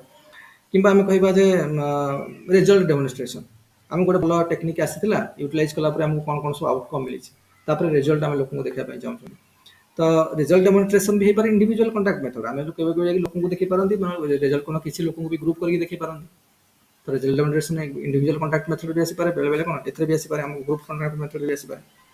କିମ୍ବା ଆମେ ଟୁର୍ କରିପାରିବା। କିଛି ଲୋକଙ୍କୁ ନେଇକି ଆମେ ଷ୍ଟଡି ଟୁର୍‌ରେ ଯାଉଛନ୍ତି। ଆମେ ଯୋଉ ସମସ୍ତେ ଦେଖିବ ଏବେ ତ ପ୍ରାୟ ଲୋକ ଯାଉଛନ୍ତି ନା ନାଇଁ ଆଗରୁ ତ ସମସ୍ତେ ଷ୍ଟଡି ଟୁର୍ ଯାଉଥିଲେ। ପର୍ଟିକୁଲାର ମାନେ ଯୋଉ ଷ୍ଟୁଡେଣ୍ଟ ଯାଉଥିଲେ କଣ ସେଥିରେ ଥୋଡି କୋଟି କୋଟି ଷ୍ଟୁଡେଣ୍ଟ ଯାଉଥିଲେ। ଗୋଟେ ପର୍ଟିକୁଲାର ବ୍ୟାଚର ବା ପର୍ଟିକୁଲାର କ୍ଲାସର 15-20 ଷ୍ଟୁଡେଣ୍ଟ କି 30-35 ଅଳ୍ପ କିଛି ଷ୍ଟୁଡେଣ୍ଟ ଯୋଉମାନେ ଗୋଟେ କ୍ଲାସରେ ସେମାନେ ମିଶିକି ଯାଉଥିଲେ ଗୋଟେ ପର୍ଟିକୁଲାର ଜିନିଷ ଦେଖିବା ପାଇଁ ବା ଜାଣିବା ପାଇଁ ଷ୍ଟଡି ଟୁର୍‌ରେ। So that is a group contact method also. କୋଉଠି ଆମେ ସାଇନ୍ସ ଲାବୋରେଟୋରୀ ହେଲା କି ସାଇନ୍ସ ର ଏକ୍ଜିବିସନ୍ ଭିତରେ ପାର୍ଟିସିପେଟ୍ କରିବା ପାଇଁ ହେଲା କି କୋଉଠି ଗୋଟେ ଷ୍ଟଡି ଟୁର୍‌ରେ ଆମେ ଯାଉଛନ୍ତି। Show that is a group contact method. କିମ୍ବା ଆମେ କହିବା ସ୍କୁଲ୍ସ ମାନଙ୍କର ଆମେ ଯୋଉ ସ୍କୁଲ୍ସରେ ବି ଯୋଉ ଯାଇକି ମନେକର ଶିଖା ହଉଛି ବି ସ୍କୁଲ ବି ଆନ୍ example of group contact method. ସ୍କୁଲରେ କେତେ କୋଟି କୋଟି ପିଲା ଥୋଡି ଗୋଟେ କ୍ଲାସରେ ହାର୍ଡଲି 25 ପିଲା ରହୁଛନ୍ତି କି 17-18 ପିଲା ରହୁଛନ୍ତି ଗୋଟେ ଗୋଟେ ସେକ୍ସନରେ। So that is a good group contact method.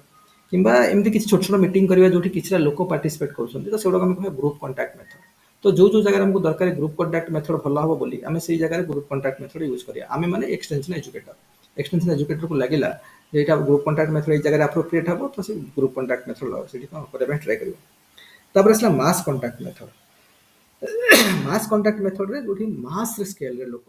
ହଜାର ହଜାର ଲୋକ ଲକ୍ଷ ଲକ୍ଷ ଲୋକ ଯୋଉଠି ଆମେ ଆଡ୍ରେସ୍ କରିବା ବା କରିବା that is A mass contact method. କଣ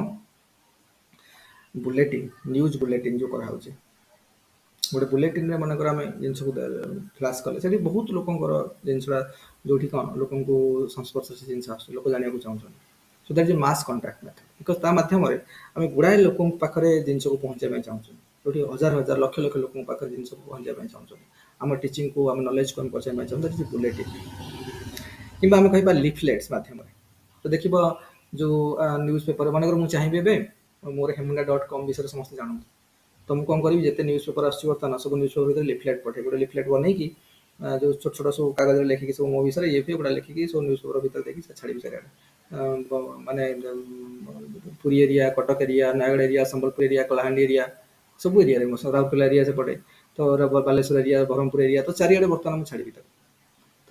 ଏଇଟା ମୋର କଣ ମୁଁ ଇଣ୍ଟେନସନାଲ ଲିଫଲେଟ୍ ମାଧ୍ୟମରେ ସମସ୍ତେ ଆମ ବିଷୟରେ ଜାଣନ୍ତୁ ବା ଆମ ଯୋଉ ଟିଚିଂ ମେଥଡ୍ ବିଷୟରେ ଜାଣନ୍ତୁ। ବୁଝୁଛ ନା ନାଇଁ? Show that is also mass contact method because ସେ ମାଧ୍ୟମରେ ନା ମୁଁ ମୋର ବହୁତ ଲୋକଙ୍କ ପାଖରେ ପହଞ୍ଚିବା ପାଇଁ ଚାହୁଁଛି। ନମ୍ବର ଅଫ ମାନେ ମାସ୍ ସ୍କେଲରେ ମୁଁ ଆଉ ରିଚ୍ ଚାହୁଁଛି। ସୋ ସେଇଟା ତ ସେଇଟା ମୋର that is also kind of mass contact method. କିମ୍ବା ନ୍ୟୁଜ୍ ଷ୍ଟୋରିଜ୍ ନ୍ୟୁଜ୍ ମାଧ୍ୟମରେ ନ୍ୟୁଜ୍ ପେପରରେ ହଉ ଟିଭିଜରେ ହଉ ଯାହାକି ଆମେ ନ୍ୟୁଜ୍ ମନେକର ନ୍ୟୁଜ୍ କ୍ରିଏଟ୍ କରିକି ଯଦି ଆମେ ଛାଡ଼ିଲେ ତ that is also mass contact method. Radio ମାଧ୍ୟମରେ ତ ମାସ୍ କଣ୍ଟାକ୍ଟ ରେଡ଼ିଓ ଚାରିଆଡ଼େ ଟେଲିଭିଜନ ହେଲା ରେଡ଼ିଓ ହେଲା କିମ୍ବା ଏକ୍ଜିବିସନ୍ସ ହେଲା ଆମର ଏକ୍ଜିବିସନ୍ ସବୁ ଲାଗୁଛି ଏବେ ଲାଗୁଛି ବୁକ୍ ଏକ୍ଜିବିସନ୍ ଲାଗୁଛି ଆମେ କହୁଛେ ବୁକ୍ ଫେୟାର ଲାଗୁଛି that's A kind of exhibition. କି ବିଭିନ୍ନ ଟେକ୍ସଟାଇଲ ଏକ୍ଜିବିସନ୍ ଲାଗୁଛି ଆମର କି ଦେଖିବ ବେଳେବେଳେ ଟ୍ରାଇବାଲ ଲୋକମାନଙ୍କର ଚାଲିଚଳନ ତାଙ୍କର ବିଭିନ୍ନ ପ୍ରକାର ଯୋଉ ଇଏ ଉପରେ ଏକ୍ଜିବିସନ୍ ଲାଗୁଛି ଆମର। ଏକ୍ଜିବିସନ୍ ମାନେ କଣ ବହୁତ ଲୋକ ଆସିକି ଦେଖନ୍ତି ବହୁତ ଲୋକ କଣ୍ଟାକ୍ଟରେ ଆସନ୍ତୁ ଆ ବିଷୟରେ ଜାଣନ୍ତୁ। Show that is also mass contact method ହେଲା। ପୋଷ୍ଟର ମାଧ୍ୟମରେ ଏ ଯୋଉ ଇଲେକ୍ସନ ହଉଛି ପୋଷ୍ଟର ଚାରିଆଡ଼େ ଲଗାଉଛନ୍ତି କଣ ପାଇଁ because that is mass contact ହେବା ଦରକାର। ଆମେ ପୋଷ୍ଟର ଚାରିଆଡ଼େ ଛପେଇ ଦେଲେ ତ କାଫି ଲୋକ ଆସିଲେ ପଢିଲେ ଯୋଉଠି ଜଣେ ଦି ଜଣ ନାହିଁ ଦଶ ଜଣ ନାହିଁ ହଜାର ହଜାର ଲକ୍ଷ ଲକ୍ଷ ଲୋକ ସେ ବିଷୟରେ ଜାଣିଲେ। ବଡ଼ ବଡ଼ ହୋର୍ଡିଂ ଲଗା ହଉଛି ଯୋଉ ସବୁ ବିଭିନ୍ନ ପ୍ରକାର ପ୍ରଡକ୍ଟ ମାନଙ୍କୁ ଲଞ୍ଚ କଲା ବେଳକୁ ଲୋକ ବଡ଼ ବଡ଼ ହୋର୍ଡିଂ ବିଭିନ୍ନ ବିଭିନ୍ନ ଜାଗାରେ ଲଗାଉଛନ୍ତି କାହିଁକି ମାସ୍ କଣ୍ଟାକ୍ଟ ମେଥଡ୍। ବୁଝୁଛ ନା ନାଇଁ? ତେଣୁ ଏଗୁଡ଼ା ସବୁ ହେଲା ମାସ୍ କଣ୍ଟାକ୍ଟ ମେଥଡ୍। ତେଣୁ ଆମେ ଯେତେବେଳେ ୟୁଜ୍ ଅନୁସାରେ ଦେଖିଲେ ଗୋଟେ ପ୍ରକାର ଯେ ଗୋଟେ ହେଇପାରେ ଇଣ୍ଡିଭିଜୁଆଲ କଣ୍ଟାକ୍ଟ ମେଥଡ୍ ବି ହେଇପାରେ କିମ୍ବା ଗ୍ରୁପ୍ କଣ୍ଟାକ୍ଟ ମେଥଡ୍ ବି ହେଇପାରେ କିମ୍ବା ମାସ୍ କଣ୍ଟାକ୍ଟ ମେଥଡ୍ ବି ହେଇପାରେ ହେଲା। ତାପରେ ଆମେ ଦେଖିବା ଯେ ଫର୍ମ ଅନୁସାରେ ଆମେ କୋଉ ଫର୍ମରେ ଆମ ଟିଚିଂ ମେଥଡ୍ ଚାହୁଁଛନ୍ତି। ଯୋଉ ଟିଚିଂ ଆମେ ଯୋଉ ଟିଚିଂ ଟାକୁ ଆମେ ଚାହୁଁଛନ୍ତି ବା ଟିଚିଂ ଆକ୍ଟିଭିଟି ଯୋଉଟାକୁ ଆମେ ଚାହୁଁଛନ୍ତି କୋଉ ଫର୍ମରେ ଚାହୁଁଛନ୍ତି। ହେଇପାରେ ରିଟିନ୍ ଫର୍ମରେ ହେଇପାରେ ସ୍ପୋକନ୍ ଫର୍ମରେ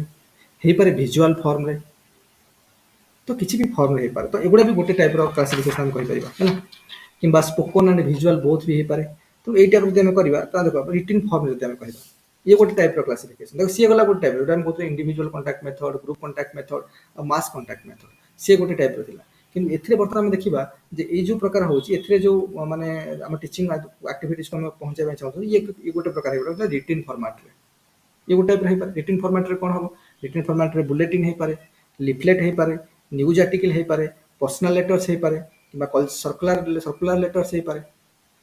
ଏଗୁଡ଼ାକ ସବୁ କଣ ରିଟିନ୍ ଫର୍ମାଟ ହେଲା। ରିଟିନ୍ ଫର୍ମାଟରେ ଆମେ ଲୋକଙ୍କ ପାଖରେ ପହଞ୍ଚି ପାରିବା। କିମ୍ବା ମନେକର ଆମ ଘରେ ଆମେ ନ୍ୟୁଜ୍ ପେପର ଡେଲି ଆସୁଛି ସେଇଟା କଣ ରିଟିନ୍ ଫର୍ମାଟ। ତମେ କହିପାରିବ ସେ written form newspaper mass contact method ହଁ that is mass contact method ଆସୁଛି but that is written format also. ଆମେ ଯଦି ତାକୁ ଫର୍ମ ଅନୁସାରେ କ୍ଲାସିଫିକେସନ କରିବା ତାହେଲେ ଏଇଟା ରିଟିନ୍ ଫର୍ମାଟ୍ରେ ଆସିବ। ତ ରିଟିନ୍ ଫର୍ମାଟ୍ରେ ଆମର ବୁଲେଟିନ୍ ହେଇପାରିଲା, ଲିଫଲେଟ୍ ହେଇପାରିଲା, ନ୍ୟୁଜ୍ ଆର୍ଟିକଲ୍ସ ହେଇପାରିଲା, କି ପର୍ସନାଲ ଲେଟର୍ସ ହେଇପାରିଲା, ସର୍କୁଲାର ଲେଟର୍ସ ହେଇପାରିଲା, ଏଗୁଡ଼ାକ ସବୁ ଆସିବ ରିଟିନ୍ରେ, କାରଣ ଏଗୁଡ଼ା ଲେଖା ହେଇକି ଯାଉଛି, ପ୍ରିଣ୍ଟ ହେଇକି ଯାଉଛି। ତ these are all written formats. କିମ୍ବା ସ୍ପୋକନ୍ରେ କ'ଣ, ଯେମିତି ଆମେ ଜେନେରାଲ କୌଣସି ମିଟିଂ କରିକି କି ସ୍ପେଶାଲ ମିଟିଂ କରିକି ବିଭିନ୍ନ ପ୍ରକାର ମିଟିଂ କରିକି ଲୋକଙ୍କୁ, ତାମାନେ ସେଠି ଆମେ କଥା କହୁଛନ୍ତି ନା କହିକି ଶିଖଉଛନ୍ତି, ଲୋକଙ୍କ ପାଖକୁ ଯାଇକି ଭାଷଣ ମାରୁଛନ୍ତି, ଯୋଉଟା ଭାଷଣ ଦେଇକି ଶିଖଉଛନ୍ତି, ଦ୍ୟାଟ୍ ଇଜ୍ ସ୍ପୋକନ୍ ଫର୍ମାଟ୍। କିମ୍ବା ଆମେ କହିପାରିବା ଯେଉଁ ଫାର୍ମ ଆଉ ହୋମ୍ ଭିଜିଟ୍ରେ, ସେଠି ଫାର୍ମ ଆଉ ହୋମ୍ ଭିଜିଟ୍ କଲେ ବି ସେଠି ଲୋକମାନେ ଯାଇ କହୁଛନ୍ତି ନା, ଲୋକଙ୍କୁ ଥ୍ରୋ ୱାର୍ଡସ୍ ଆମେ କନଭିନ୍ସ କରିବାକୁ ଟ୍ରାଏ କରୁଛନ୍ତି ବା ଶିଖେଇବାକୁ ଟ୍ରାଏ କରାହେଉଛି ସେଠି। ତେଣୁ that is A form of what, that is A form of spoken format. ତୁମ କହିଲେ ଫାର୍ମ ଆଉ ହୋମ୍ ଭିଜିଟ୍ ତ individual contact, Yes that is individual contact method also, କିନ୍ତୁ ଏଇଟା ସ୍ପୋକନ୍ ଫର୍ମାଟ୍ଟା, ବୁଝୁଛ ନା ନାହିଁ? ସେଭଳିଆ ଅଫିସ୍ କଲ୍ କରିବା, ଆମେ ଟେଲିଫୋନ୍ କଲ୍ କରିବା କି ଅଫିସ୍ କଲ୍ କରିବା, ସେଗୁଡ଼ାକ ସବୁ କ'ଣ ସ୍ପୋକନ୍ ଫର୍ମାଟ୍ଟା। ସେଭଳିଆ ରେଡ଼ିଓ ମନେକର, ରେଡ଼ିଓରେ କ'ଣ ଆମେ ଦେଖୁଛନ୍ତି ନା କ'ଣ, ଖାଲି ଶୁଣୁଛନ୍ତି, that is A spoken format. ତ ଏଇଟା ବି ଗୋଟେ ସ୍ପୋକନ୍ ଫର୍ମାଟ୍ରେ ବି ଏଇଟା ଆମର, ଯେମିତି ମୁଁ କହିଲି ଯେ ଗୋଟେ ରିଟିନ୍ ଫର୍ମାଟ୍, ଏଇଟା ଗୋଟେ ସ୍ପୋକନ୍ ଫର୍ମାଟ୍। ସ୍ପୋକନ୍ ଫର୍ମାଟ୍ରେ ବି ଆମେ କ'ଣ କରିବା, ଟିଚିଂକୁ ଆମ ଟିଚିଂ ଆକ୍ଟିଭିଟି ଯାହା ହେବ ଆମେ ଲୋକମାନଙ୍କ ପାଖରେ ବି ପହଞ୍ଚି ପାରିବା। ତାପରେ ହେଲା ଭିଜୁଆଲ ମାନେ ଯେମିତି ଯୋଉଟା ଆମେ ଦେଖିପାରିବା, ରେଜଲ୍ଟ ଡେମନଷ୍ଟ୍ରେସନ, ଲୋକ ଦେଖିବେ ଯାଇକି ସେଇଟା ହେଲା ବିଭିନ୍ନ କାର୍ଟୁନ ପିକ୍ଚର ମାଧ୍ୟମରେ ହେଲା, ଲୋକଙ୍କର ବୋଧଗମ୍ୟ ହେଲା ଭଳିଆ ଆମେ ସେଇଭଳିଆ ତାଙ୍କୁ ନେଇକି ଦେଖେଇବା, ରେଜଲ୍ଟକୁ ଦେଖେଇବା, ଏହା ଭଲ ଜିନିଷ ଲୋକଙ୍କୁ ଆଉଟକମ୍ ମିଳିଛି, ଲୋକ ଇନ୍ସପାୟାର ହେବେ। ତ ରେଜଲ୍ଟ ଡେମନଷ୍ଟ୍ରେସନ ଦ୍ୟାଟ୍ ଯେ କ'ଣ ହେବ, ସେଇଟା ହେଇପାରେ ଗୋଟେ ଭିଜୁଆଲ ମେଥଡ଼, ଏକ୍ଜିବିସନ ଲଗେଇବା ଦ୍ୟାଟ୍ ଯେ ଭିଜୁଆଲ ମେଥଡ଼, କିମ୍ବା ପୋଷ୍ଟର ଲଗେଇବା ଦ୍ୟାଟ୍ ଯେ visual method, that is visual and କ'ଣ ରିଟିନ୍ ମେଥଡ଼ ବି, କାରଣ ପୋଷ୍ଟର ବି ଲେଖା ହେଉଛି, but that is kind of visual method ବି। ତାପରେ କହିବା ମୋସନ ପିକ୍ଚର ହେଲା, ମୁଭିଜ୍ ମନେକର ଯୋଉଗୁଡ଼ାକ, that is visual method. Movies ଆମ କିଛି ଛୋଟ ଛୋଟ ମୁଭି ବନେଇକି ସୋସିଆଲ ଏକ୍ସପେରିମେଣ୍ଟର ବିଭିନ୍ନ ଲୋକଙ୍କର ଯେଉଁ ବିଭିନ୍ନ ଟିଚିଂର ଛୋଟ ଛୋଟ ଗୋଟେ ଆଡଭର୍ଟାଇଜମେଣ୍ଟ ଯେଉଁ କରାହେଉଛି, ଦ୍ୟାଟ୍ ଇଜ୍ କ'ଣ ଭିଜୁଆଲ ମେଥଡ଼। ତ ସେଥିରେ କହିବା, କିମ୍ବା ଚାର୍ଟ ବନେଇବା, ସ୍ଲାଇଡ୍ସ ବନେଇବା, ହେଲା, ଏଗୁଡ଼ା ସବୁ ହେଉଛି କ'ଣ ଭିଜୁଆଲ ମେଥଡ୍ସ। ତ କିନ୍ତୁ ଆମେ ଯଦି କହିବା ସ୍ପୋକନ୍ ଆଣ୍ଡ ଭିଜୁଆଲ, ସେଟା କ'ଣ ମେଥଡ଼ ଡେମନଷ୍ଟ୍ରେସନ।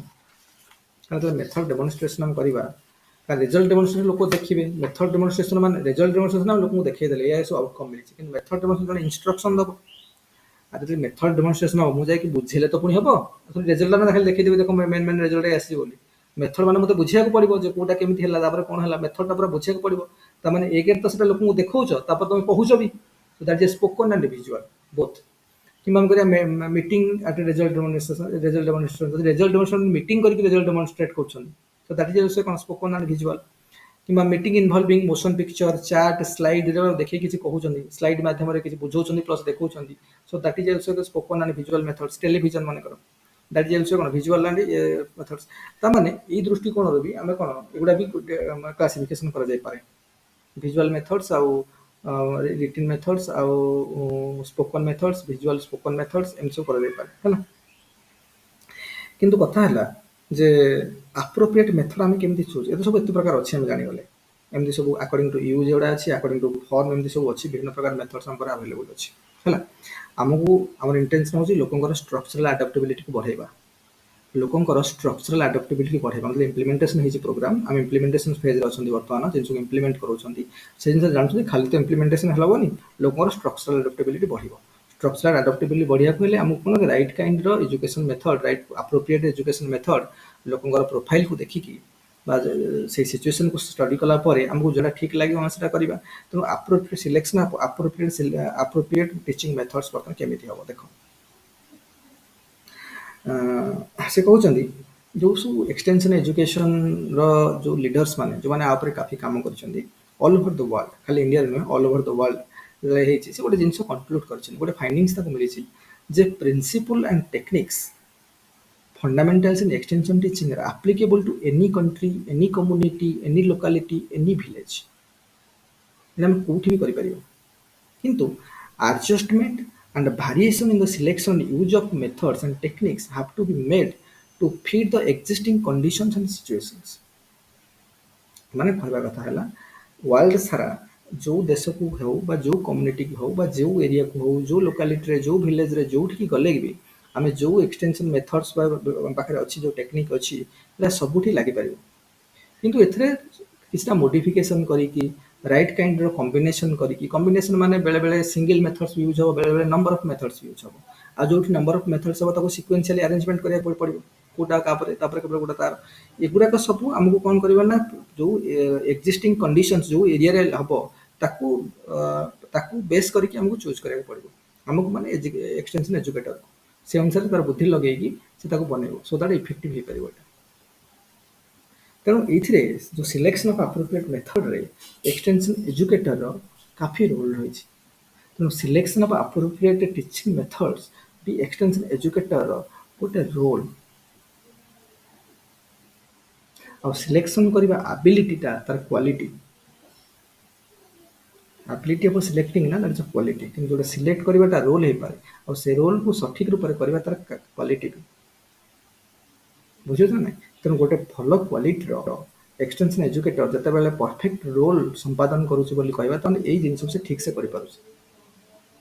ସିଚୁଏସନକୁ ଷ୍ଟଡି କରିକି ଲୋକମାନଙ୍କର ପ୍ରୋଫାଇଲକୁ ଷ୍ଟଡି ପ୍ରୋଫାଇଲ ମାନେ କ'ଣ ତାଙ୍କର ଏଜୁକେସନାଲ ପ୍ରୋଫାଇଲ ତାଙ୍କର ଫାଇନାନ୍ସିଆଲ ସୋସିଆଲ ପ୍ରୋଫାଇଲ ସବୁ ଦେଖିଲା ପରେ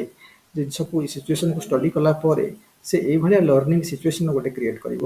ଯୋଉଠି ଆପ୍ରୋପ୍ରିଏଟ୍ ମେଥଡ ସେ ୟୁଜ୍ କରିପାରିବ ଯୋଉଟା ଲୋକମାନଙ୍କ ପାଇଁ ବହୁତ ଇଫେକ୍ଟିଭ ହବ ହେଲା ତେଣୁ ଏସବୁ ଡିପେଣ୍ଡ କରୁଛି ଏକ୍ସଟେନସନ ୱାର୍କର ଉପରେ ତେଣୁ କ'ଣ ହବ ନା ଯେମିତି ମୁଁ କହିଲି ଯେ ସେ କ'ଣ କରିପାରିବ ଡାଇରେକ୍ଟ କଣ୍ଟାକ୍ଟ ମେଥଡ଼ ୟୁଜ୍ କରିପାରିବ କଣ୍ଟାକ୍ଟ ମେଥଡ଼ ମାନେ ଇଣ୍ଡିଭିଜୁଆଲ କଣ୍ଟାକ୍ଟ ହଉ ନହେଲେ ମାସ୍ କଣ୍ଟାକ୍ଟ ଗ୍ରୁପ କଣ୍ଟାକ୍ଟ ହଉ ନହେଲେ କ'ଣ ନହେଲେ ମାସ୍ କଣ୍ଟାକ୍ଟ ମେଥଡ଼ ହଉ କୋଉଟା ସେ ୟୁଜ୍ କରିବ ଦେଖିକି ଆଉ result demonstration result demonstration method demonstration ଏଗୁଡ଼ାକ ୱାର୍କିଂ ୱିଥ୍ ଭିଲେଜ ଲିଡର୍ସ ମାନେ ସେ କେମିତି କ'ଣ କରିବ ଭିଲେଜ ଲିଡର୍ସମାନଙ୍କ ସହିତ କଥା ହେଲା ପରେ ତାଙ୍କ ସହିତ ଆଲାଉ କଲା ପରେ ଗୋଟେ ଆଇଡିଆ ମିଳିଯିବ ଯେ କ'ଣ ହବ କ'ଣ ନାହିଁ କେମିତି କ'ଣ କରିବା ଭିଲେଜର ଯେଉଁ ବିଭିନ୍ନ ପ୍ରକାର ଗ୍ରୁପିଂ ଅଛି ଯେମିତି ୟୁଥ୍ କ୍ଲବ ହେଲା ମହିଳା ମଣ୍ଡଳ ହେଲା କି ସ୍କୁଲ ହେଲା ଟିଚର ମାନଙ୍କର ସ୍କୁଲ ପିଲାମାନଙ୍କ ସବୁ ଯେଉଁମାନେ ସବୁ ଗ୍ରୁପିଂ ସବୁ ଅଛି ବିଭିନ୍ନ ରୁରାଲ ଏଷ୍ଟାବ୍ଲିଶମେଣ୍ଟ ଯେମିତି ଗ୍ରାମ ପଞ୍ଚାୟତ ହେଲା ହେଲା ଯାହା ବି ସବୁ ଅଛି ସେମାନଙ୍କ ସହିତ ଗୋଟେ ଇଣ୍ଟରାକ୍ସନ ହେଲା ପରେ ତାପରେ ଗ୍ରାମାଞ୍ଚଳର ଯେଉଁମାନେ ଲିଡରସିପ୍ ଦେଉଛନ୍ତି ତାଙ୍କ ସହିତ ଆକ୍ଟିଭ ତାଙ୍କ ସହିତ କ'ଣ ଇଣ୍ଟରାକ୍ସନ ହେଲା ଫଳରେ ତାକୁ କାଫି ଆଇଡିଆ ମିଳିବ ଯେ କ'ଣ ହବ କ'ଣ ନାହିଁ ତାପରେ ଭିଜୁଆଲ ଆଡ୍ ଗୁଡାକ ମାନେ ଫଟୋଗ୍ରାଫ୍ସ ୟୁଜ୍ କରିପାରିବ ପୋଷ୍ଟର ହେଲା ବ୍ଲାକ୍ ବୋର୍ଡ ହେଲା ବୁଲେଟିନ୍ ବୋର୍ଡ ହେଲା ଫ୍ଲାସ୍ କାର୍ଡ ହେଲା ମାନେ ଯୋଉ ଫ୍ଲାସ୍ କାର୍ଡ କ'ଣ କହିଲେ ଗୋଟେ ଥିବ ଯୋଉଥିରେ ନମ୍ବର ଆଉ ପିକ୍ଚର ଦିଟାଙ୍କ ଥିବ ଫ୍ଲାସ୍ କାର୍ଡ ସେଟା କହିବା ଦେଖିବ ଟିକେ ୟୁଟ୍ୟୁବ ମାରିକି ଦେଖିବ ଫ୍ଲାସ୍ କାର୍ଡ ତ ସେଗୁଡ଼ା ହେଇପାରିବ କିମ୍ବା ଫ୍ଲାନେଲ ଗ୍ରାଫ୍ ହେଇପାରିବ ଏମିତି ସବୁ ତ ଏଇଟାକ ସବୁ ସେ ଏମିତି ତ ପାଖରେ ଅଛି କ'ଣ ୟୁଜ୍ କରିବ କୋଉ ପରିସ୍ଥିତିରେ କ'ଣ ୟୁଜ୍ କରିବ ତା ଉପରେ ଡିପେଣ୍ଡ କରେ ଦ୍ୟାଟ୍ ଇଜ୍ କ୍ୱାଲିଟି ଏକ୍ସଟେନସନ ୱାର୍କରର ସେଇଟା ହେଲା କ୍ୱାଲିଟି ଆଉ ସେଇଟା ହେଲା ତାର ଟେକ୍ନିକ୍ ସେ ଜିନିଷକୁ ସେ ୟୁଜ୍ କରିବ ସେଇଟା ତାକୁ ମାନେ କ'ଣ ତାକୁ ମୋର କ୍ୱାଲିଟେଟିଭ୍ ବନେଇବ ଯଦି ଠିକ୍ ସେ ୟୁଜ୍ କରିପାରୁଛି ତାପରେ ବିଭିନ୍ନ ପ୍ରକାର ଯେମିତି ଲିଟରେଚର ହେଲା ନ୍ୟୁଜ୍ ପେପର ଥାଇପାରେ ମାନେ ନ୍ୟୁଜ୍ ପେପର ହେଲା କିମ୍ବା ୱାର୍ଲଡ ନ୍ୟୁଜ୍ ପେପର ହେଲା କି ଲିଫଲେଟ୍ ହେଲା ପାମ୍ପଲେଟ୍ ହେଲା ଲେଟର ହେଲା କି ଟୁର୍ କରିକି ବି ହେଲା ଏଟା ସବୁ କରିହେବ କାହିଁ ସଙ୍ଗସ୍ ଡ୍ରାମା କରିକି ଏଟା ଦେଖିବ କାଫି ଟାଇମ୍ରେ ଏବେ ତ ଆସ୍ତେ ଆସ୍ତେ ବନ୍ଦ ହେଇଗଲାଣି ବୋଧେ ଆଗରୁ ରାସ୍ତାକଡ଼ରେ ଡ୍ରାମା ହେଉଥିଲା ଛୋଟ ଛୋଟ ଡ୍ରାମା କରୁଥିଲେ ଲୋକ ସୋସିଆଲ ମେସେଜ ଦେବା ପାଇଁ ଲୋକଙ୍କୁ କିଛି ଶିଖେଇବା ପାଇଁ ଯେମିତି ମଦ ମଦ ମାନେ କ'ଣ ବିସର୍ଜନ ଅଭିଯାନ ଯେଉଁ ଆମର ହେଉଥିଲା ଆଲକୋହଲ କେମିତି ଛାଡ଼ିବେ ଲୋକମାନେ କି ନିଶା ନିବାରଣକୁ ନେଇକି କି ପପୁଲେସନ ଯେଉଁ ଆଗରୁ ବଢ଼ି ଯାଉଥିଲା ତା ଉପରେ ନେଇକି ଲୋକଙ୍କୁ କେମିତି ସଚେତନ ଜାଗ୍ରତ କରାହବ ତ ବିଭିନ୍ନ ଡ୍ରାମା ମାଧ୍ୟମରେ ସଙ୍ଗସ୍ ମାଧ୍ୟମରେ ଇଲେକ୍ସନ ସମୟରେ ଦେଖିବ କାଫି ସଙ୍ଗସର ଚାଲିଛି ସବୁ ବିଭିନ୍ନ ପାର୍ଟି ତାଙ୍କ ନିଜ ପାର୍ଟିକି ଟେକି ସଙ୍ଗ ବନାଉଛନ୍ତି ତେଣୁ ଏଇସବୁର ମାଧ୍ୟମରେ ବି କରିହେବ କିମ୍ବା ସ୍ପେସିମେନ୍ ମଡେଲ୍ସ ଏକ୍ଜିବିସନ୍ସ ତ ଏଗୁଡ଼ାକ ସବୁ ବହୁତ ଜିନିଷ ଆଭେଲେବୁଲ୍ ଅଛି ତେଣୁ ଆକୁ କେମିତି ୟୁଜ୍ ହବ ଏଇଟା ଏକ୍ସଟେନସନ ୱାର୍କର କ୍ୱାଲିଟି ବି ଆଉ ତା ରୋଲ୍ ବି ଠିକ୍ ଚୁଜ୍ କରିବା ତାର କ୍ୱାଲିଟି ଆଉ ଠିକ୍ ସେ ୟୁଜ୍ କରିବା ତା ରୋଲ୍ ବୁଝୁଛ ନା ନାହିଁ ତେଣୁ ଏଗୁଡ଼ାକ ହେଉଛି କ'ଣ ନା ଏଗୁଡ଼ାକ ଡିପେଣ୍ଡ କରୁଛି ଏକ୍ସଟେନସନ ୱାର୍କର ଉପରେ କେତେ ପରଫେକ୍ଟଲି ସେ କରିପାରୁଛି ତାପରେ ଆସିଲା ଇଣ୍ଡିଭିଜୁଆଲ କଣ୍ଟାକ୍ଟ ମେଥଡ଼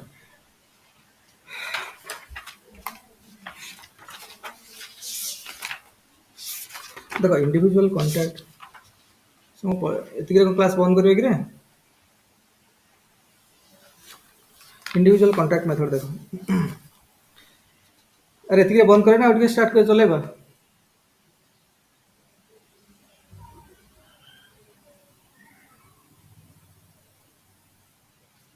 ଓକେ ଦେଖ ଇଣ୍ଡିଭିଜୁଆଲ କଣ୍ଟାକ୍ଟ ମେଥଡ଼ରେ ଦେଖ ଇଣ୍ଡିଭିଜୁଆଲ କଣ୍ଟାକ୍ଟ ମେଥଡ଼ରେ ଫେସ୍ ଟୁ ଫେସ୍ କଣ୍ଟାକ୍ଟ ପ୍ରତି ଇଣ୍ଡିଭିଜୁଆଲକୁ ଯାଇକି ଭିଜିଟ୍ କରିକି ତାଙ୍କ ମାଧ୍ୟମରେ ତାଙ୍କୁ କୁହାଯିବ ହେଲା ତେଣୁ it is a face to face contact method Bai the extension worker ମାନେ କେମିତି ନା ମନେକର ମୁଁ କହିବି ଯେମିତି ମନେକର ଦେଖ ଏଥିରେ ଆମକୁ କ'ଣ କରିବାର ଅଛି ନା ପ୍ରତି ଭିଜିଟ୍ କରିକି ଲୋକମାନଙ୍କ ପାଖକୁ ଗୋଟେ ପର୍ଟିକୁଲାର ସ୍ପେସିଫିକ୍ କିମ୍ବା ପ୍ରତି ଇଣ୍ଡିଭିଜୁଆଲକୁ ଏଠି ଆମେ ଟାର୍ଗେଟ୍ କରୁଛେ ମାନେ ଏକ୍ସଟେନସନ୍ ୱାର୍କର ଏଠି ପ୍ରତି ଇଣ୍ଡିଭିଜୁଆଲକୁ ଟାର୍ଗେଟ୍ କରୁଛନ୍ତି ତେଣୁ face to face contact method ଗୋଟେ ପାଖକୁ ଯାଇକି face to face contact method ମାନେ ନୁହଁ ଯେ ଖାଲି ମୁହଁକୁ ମୁହଁ ଦେଖା ଦେଖି ହେଇକି ଟେଲିଫୋନ୍ ମାଧ୍ୟମରେ ହେଇପାରେ ମାନେ ଆମେ ଇଣ୍ଡିଭିଜୁଆଲ କଣ୍ଟାକ୍ଟ ମାନେ ସ୍ପେସିଫିକ୍ ଗୋଟେ ପର୍ସନକୁ ଆମେ ଏଠି କ'ଣ ସ୍ପେସିଫାଇ କରୁଛନ୍ତି ହେଲା ତାକୁ ଟାର୍ଗେଟ୍ କରୁଛନ୍ତି ସେ ଗୋଟେ ଫାର୍ମର ହେଇପାରେ ଫ୍ୟାମିଲି ମେମ୍ବର ହେଇପାରେ ହେଲା ବିଭିନ୍ନ ପର୍ପଜକୁ ନେଇକି ଆମେ ତାକୁ କ'ଣ ଟାର୍ଗେଟ୍ କରିପାରନ୍ତି କ'ଣ ଏଥିରେ ହେଉଛି ଫିଚର କ'ଣ ଦେଖ ଇଣ୍ଡିଭିଜୁଆଲ କଣ୍ଟାକ୍ଟ ମେଥଡ଼ ପ୍ରଥମ କଥା ହେଲା ଏଠି ଆମକୁ first and information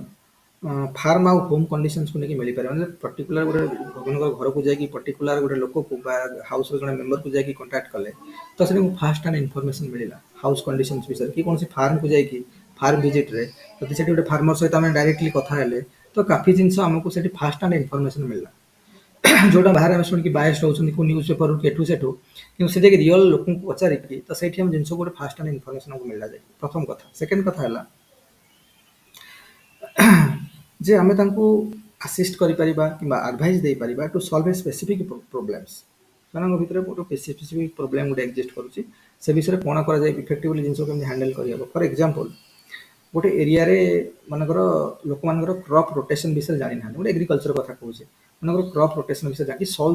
soil health card ବିଷୟରେ ଜାଣିନାହାନ୍ତି ଲୋକଙ୍କୁ ଧାରଣା ନାହିଁ ତ ଗୋଟେ ପର୍ଟିକୁଲାର କ୍ରପ୍କୁ ସେମାନେ ଓଭର ଦ ଇୟର୍ସ ଗ୍ରୋ କରି ଯାଇଛନ୍ତି ଯାହାଫଳରେ କି ସଏଲ୍ର ନ୍ୟୁଟ୍ରିଏଣ୍ଟ କଣ୍ଡିସନ୍ସ ଯାହା ତାକୁ ବେସ୍ କରିକି ତାଙ୍କୁ ସେଇ ଅନୁସାରେ କ'ଣ ଉପଯୁକ୍ତ ଫସଲ ମିଳୁନି ପ୍ରଡକ୍ଟିଭିଟି ଭଲ ହେଉନି କାରଣ ସେମାନଙ୍କର